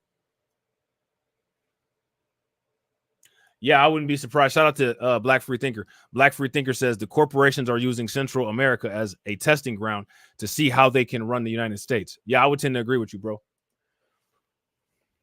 I would tend to agree. If you guys agree, give me a thumbs up. If y'all disagree, give me a thumbs down. While the Harris campaign and the White House have pointed to statistics that show migration from Northern Triangle countries has dropped substantially since early 2021, there is debate over what is responsible for that to drop. Senator Chris Murphy, a Democrat from Connecticut, said Harris and the administration deserve credit for the reduction because their efforts worked. Independent analysts, however, said they were skeptical that Harris's approach was responsible for the dip. They said the decrease was likely driven by regional factors, including the ascension of El Salvador's new president and his aggressive drive to combat violent crime. His government reported a 70% drop in homicides in 2023. Julia Gillette, associate director of the Migration Policy Institute in Washington, said investment can take years to alter migration patterns if it ever does. Even a whole lot of economic development doesn't curb immigration in the way countries hope that it will, Gillette said. Okay. Now, how will this be discussed in terms of the debate? Shout out to James Sumler. What's good with it, bro? Yo, James, leave a comment after this stream, all right, on this video or any video, so I could put your wrench on this channel too, all right?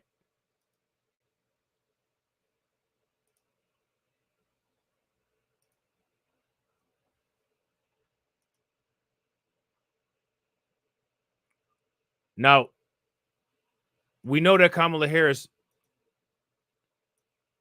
she she bit some of the Trump style with the tips. She have done the same thing. I don't know if y'all can see it. Let me see. Hold on. This the print is kind of. Let's see. Hold on, real quick. Maybe. I don't know why they. I actually really like Bing, but I don't know why they did this. Like, I don't know why they set the site up like this. It's set up so awkward, man. Just big and weird. Hold on, real quick. If you guys haven't smashed the like button yet, please do me a favor. Take a moment and smash that like button. Also, if you guys haven't hit the bell, please take a moment and hit the bell.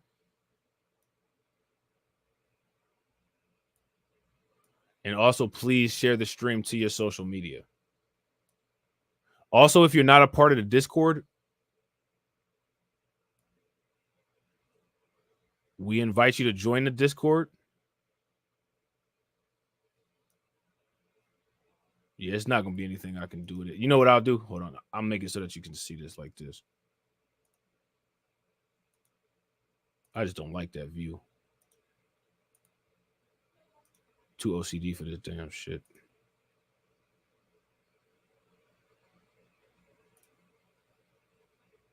All right, so let's take a look. See, even is the advertisement thing is so big, you still can't see the title. Can you guys see that title? Kamala Harris used to think a border wall was un-American. Now she is the ultimate flip-flopper.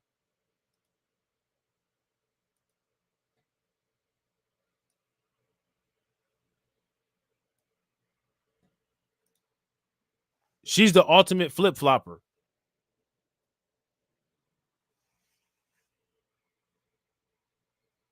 How do you go from one thing to another like that?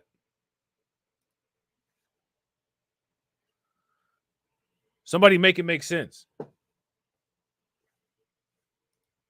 Vice President Kamala Harris has reversed her position on spending hundreds of millions of dollars to build a wall along the southern border, Axios reported on Tuesday. Harris is now in favor of building a wall after being attacked repeatedly by former President Donald Trump for presiding over an unprecedented surge in illegal immigration to the U.S. as the Biden administration's unofficial border czar, according to Axios. Let me see. Maybe I can get this article on Axios.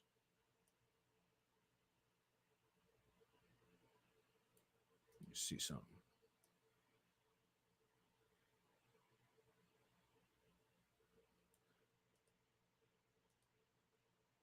Yeah, we're just going to look at the Axios article.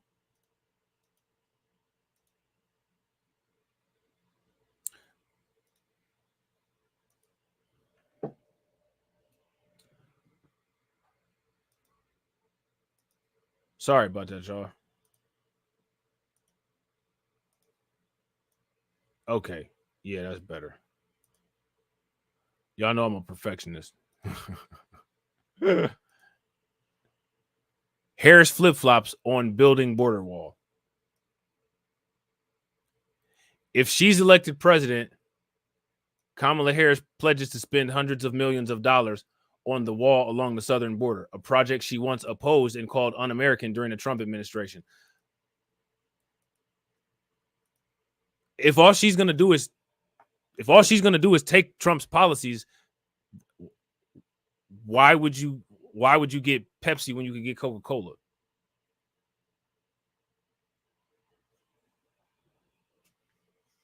Like, I don't understand why this matters. It's the latest example of Harris flip-flopping on her past liberal positions, such as supporting Medicare for all and banning fracking, proposals that aides say she is now against. Now, let me ask you guys this question. Didn't we discuss this already? I told you guys, it seems like what's going on is that Kamala Harris is moving, quote unquote, further to the right. So now for everybody that's saying we need to talk to her about reparations, hey, I agree. Talk to them both. Talk to everybody about reparations, right? However, let's look at the likelihood. She's moving further to the right on issues that are less to the left in reparations.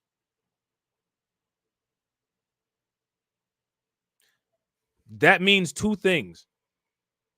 One, the right amount of pressure will push her to do something if she thinks that the consequence is great enough. And two, she's not stable or loyal. Now, the part one could actually work in our favor if we could get her to move towards reparations. But how would we be able to make it where she would understand that there's some type of realizable consequence? People can't even stop voting for the Democrats, you know what I'm saying, to show that, you know, we have a targeted bullseye that we're trying to hit. You know what I'm saying? So now here it says Harris is embracing a more hawkish immigration policy as Donald Trump's campaign spends tens of millions of dollars attacking her about the border. And she spent, 4 years attacking herself about the border by not having a good reputation on what she was doing. So there's that. She still has significant differences with Trump on immigration, opposing his approach to family separation and his plans for mass deportation. In her speech to the Democratic National Convention last week, Harris said she would sign the recent bipartisan border security bill, which Trump had ordered his allies to delete, fearing it would help Democrats in November elections. That bill, negotiated by senators such as James Lankford and Chris Murphy, requires hundreds of millions of dollars of unspent funds to be used to continue building a wall on the border. It requires the Trump border wall, Lankford told Axios. It is in the bill itself that it sets the standards that were set during the Trump administration. Here's where it will be built. Here's how it will be built. The height, the type, everything during the Trump administration. Harris's campaign says the border deal is a whole lot more than a continuation of wall funding and a tiny fraction of what Trump has proposed.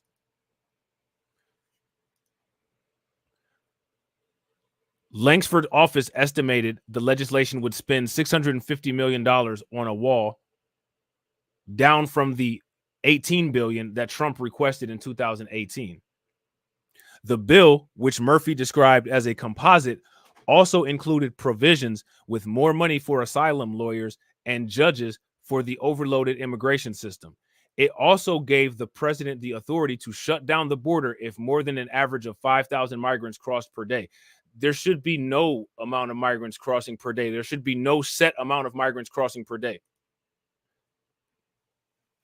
It should be based on apprehensions per day, and the idea should be that no migrants are coming over unless they're legal. If you guys agree, give me a thumbs up. If y'all disagree, give me a thumbs down. Harris's advisors note that the bipartisan border proposal didn't include any new money to building the wall. So how is it going to get built? How are they going to build the wall with no money?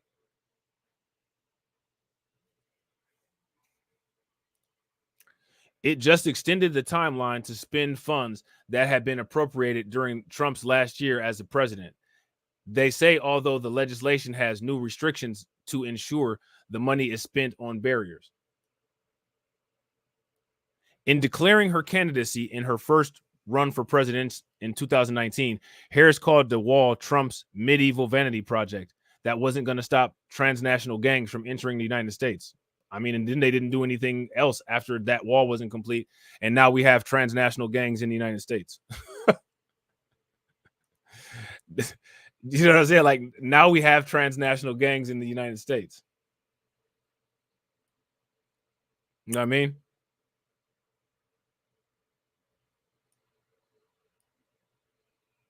Like, that's crazy. In February of 2020, Harris wrote on Facebook that Trump's border wall is a complete waste of taxpayer money and won't make us any safer. So why would you flip-flop on it then? In April of 2017, soon after joining the Senate, Harris said the wall was a stupid use of money. I will block any funding for it. But now you're saying that you'll provide funding for it. Lankford said he was surprised with Harris's full embrace of the border bill this year. He told Axios that Harris wasn't involved in the months-long negotiations. We never saw any vice president staff here. She was a Johnny never come. What was she doing? I know she's talking about it now, but she wasn't talking about it at all before.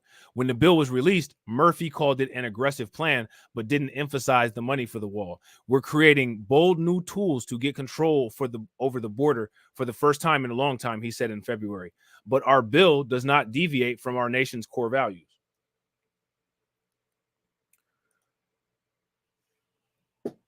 President Biden, then the presumed Democratic nominee, lambasted Trump for demanding Republicans to delete the compromise, calling it pure politics. He feels it would be a political win for me and a political loser for him, Biden said in his State of the Union address. But some Democrats also criticized Biden for embracing conservative and restrictive policies on immigration that were included in the bill. Senator Alex Padilla, a Democrat from Harris's home state of California, opposed the bill and said it fails to provide relief for a single dreamer, a single farm worker, or a single essential worker for a long-term resident. And again, none of that matters. None of that matters. One Harris TV ad frames her time as California's attorney general as that of a border state protector and includes images of the border wall. You can't make this up. Seriously? She's doing that? What the heck? Look at this. Look. Hold on real quick.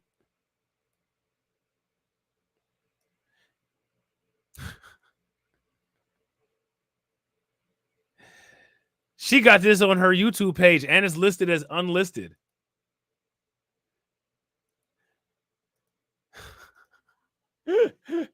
She got this on her YouTube page and it's listed as unlisted.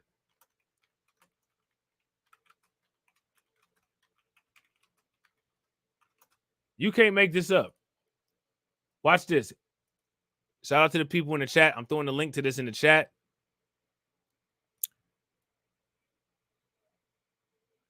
Shout out to the Discord.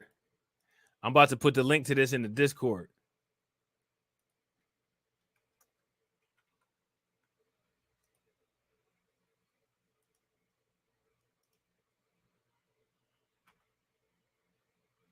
All right. Man, watch this. Hold on real quick. You can't make this. This is insane. I don't know who. I don't know who's. I don't know how, if the debate's gonna be worse with Kamala than it was with Biden. I don't know, because at this point, like, man, she just don't even, like, she's cold-blooded. She don't even care about lying.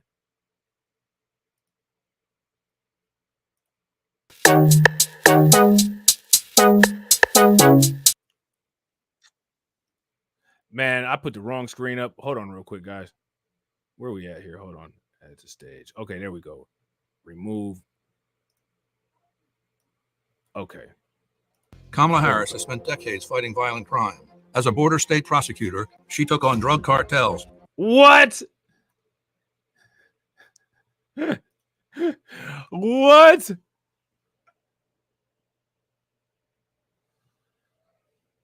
She stands for nothing. Facts. If you guys agree with Black Freethinker, throw some clown faces in the chat. Throw some clown faces in the chat. You cannot make this up. And she thinks she hiding it, putting on unlisted on YouTube.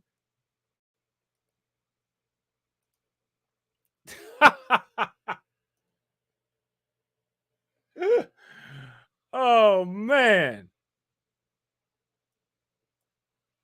Kamala Harris has spent decades fighting violent crime. As a border state prosecutor, she took on drug cartels and jailed gang members for smuggling weapons and drugs across the border. As vice president, she backed the toughest border control bill in decades. And as president, she will hire thousands more border agents and crack down on fentanyl and human trafficking. Fixing the border is tough. So is Kamala Harris. I'm Kamala Harris, and I approve this message. You know you damn well, you know you ain't got no business approving that message. You know you ain't got no business approving that message. They're just like a woman. You ain't got no business approving that message. Wow.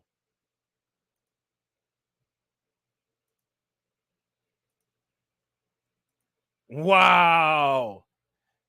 That's actually kind of scary.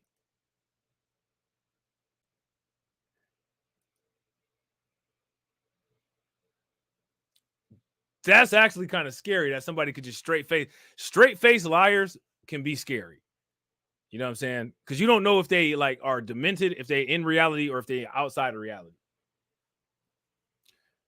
That's crazy. That's bordering on delusional right there. You know what I'm saying? In another, Harris's team highlights her support of boosting the number of Border Patrol agents. What? Hold on, we gotta check this out now.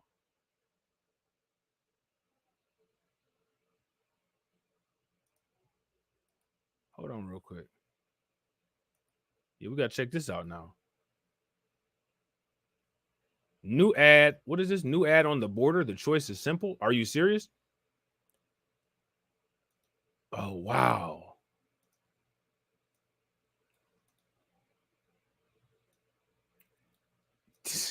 Hey, man, this is crazy. This is crazy. It's crazy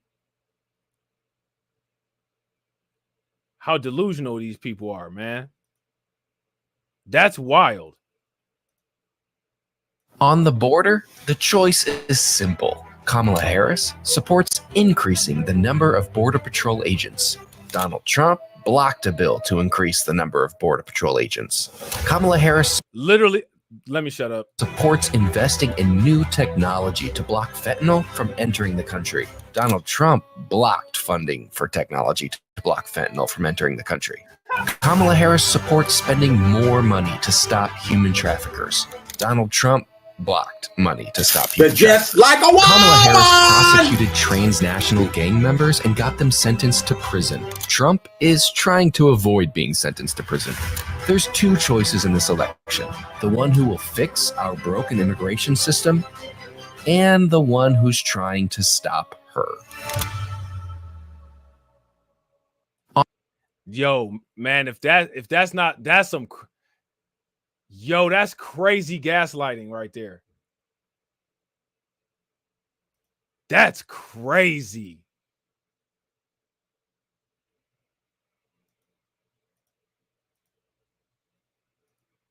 Wow. Wow.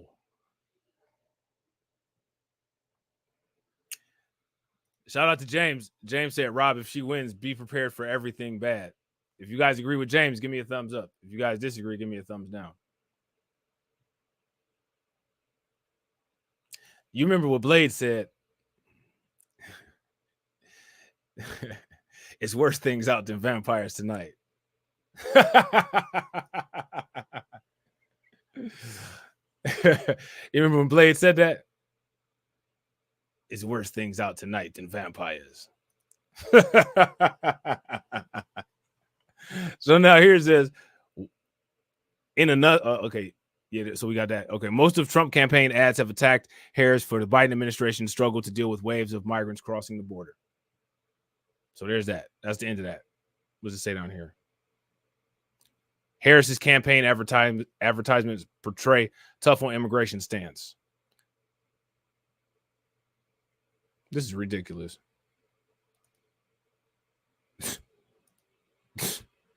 This is ridiculous. This is insanity.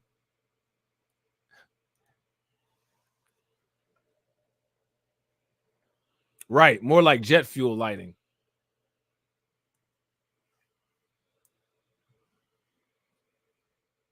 Unbelievable, man. Unbelievable.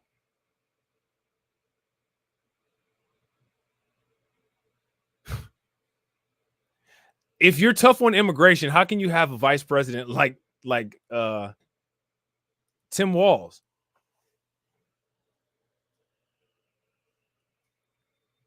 Really?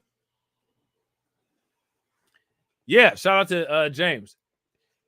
Didn't she say Border Patrol was like the KKK? Yo, if Kamala Harris said that the Border Patrol was like the KKK, give me a thumbs up. Give me a clown face in the chat.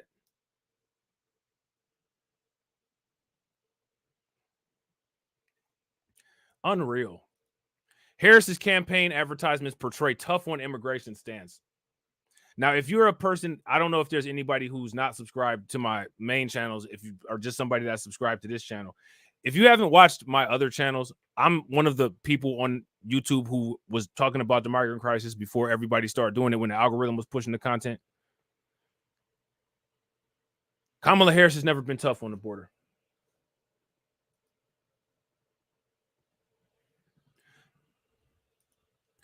A new campaign ad from the Democratic presidential nominee Kamala Harris promotes a tough on immigration message as her party looks to fend off attacks from the right on an issue of top interest to voters.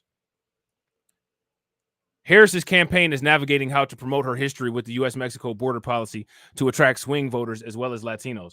Fixing the border is tough, so is Kamala Harris, a narrator said in the ad released this week, which is running in Arizona and Nevada per campaign statement. Besides her experience in the White House, a separate ad from this week talks up her prosecutorial record and her role in advocating for families when she was a California Attorney General. As a border state prosecutor, she took on drug cartels and jailed gang members for smuggling weapons and drugs across the border, one ad said. All right, we saw that one. As vice president, she backed the toughest border control bill in decades. And as president, she will hire thousands more border agents and crack down on fentanyl and human trafficking.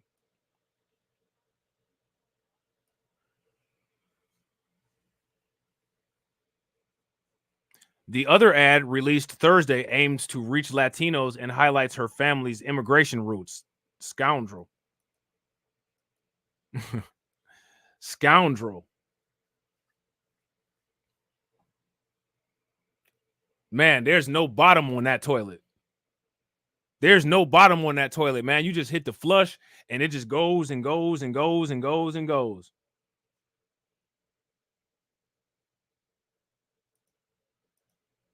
When you're raised by, look at this, when you're raised by an immigrant mother, your dad is an immigrant too. You learn what's possible with determination, the narrator says in the ad.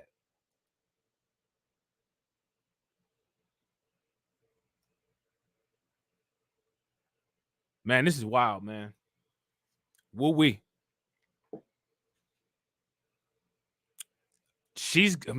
This debate is going to be a complete and total disaster. Do y'all hear me?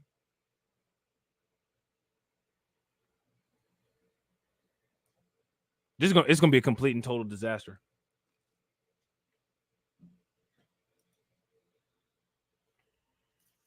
How's she going to address any of this stuff?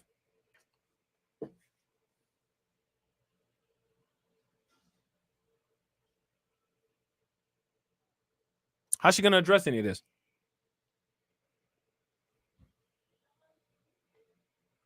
Shout out to Caldona. Caldona says, how you think it's going to play out? I think it's going to play out in a way where we're screwed.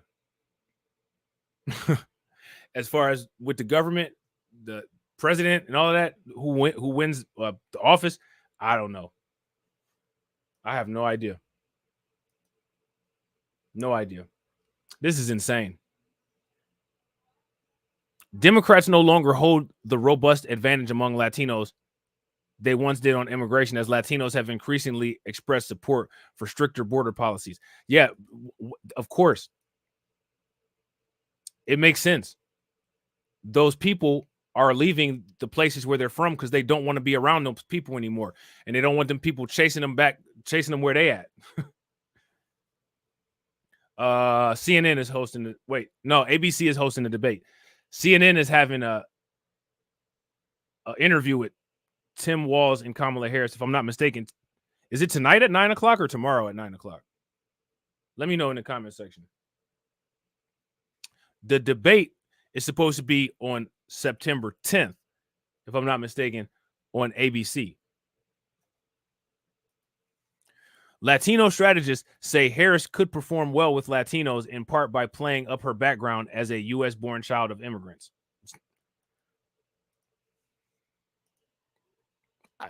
Hey, Axios said it.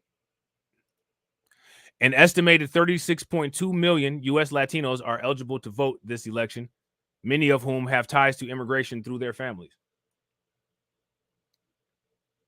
Chris Murphy was explicit regarding the Democrats' border messaging in a statement on Friday on X. This year, we go on an offensive on immigration and border security, he wrote. There is no choice to be made between being the party of border security and being a party that celebrates legal immigration and uplifts immigrant communities. The GOP has been ready to highlight Harris's history with the border since before she launched her campaign. A Republican-backed ad in early July targeted Harris as President Biden's enabler-in-chief on border policy. During the 2020 election cycle, she said she supported decriminalizing illegal border crossings. More recently, she said her position on border crossings is the same as the Biden administration's. Axios' Steph Knight reported. All right, and that article is here. And what I'm gonna do real quick for y'all is I'm gonna put the link to this article here into the chat. So if you're watching and you see the live chat, you can go reference and fact check this article, and it'll be also in the Discord for people to see as well.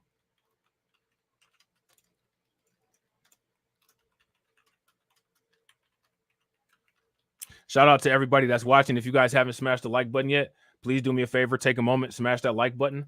Also, if you guys haven't hit the bell, please take a moment, hit that bell. Also, please share the stream to your social media. Make sure you guys tag a friend. All right. And if you're not part of the Discord, make sure you guys take a moment and join the Discord. Anytime I add this stuff from the videos in Discord, I always at everybody so that you all get a notification, just so y'all know.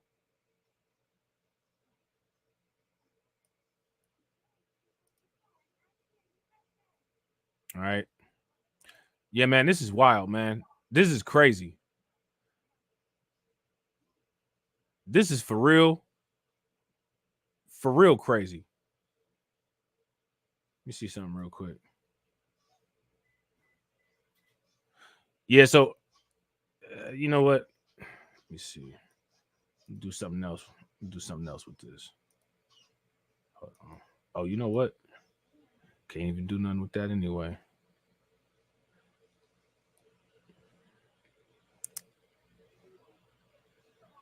You'll have to. All right, so last but not least, got a crime story.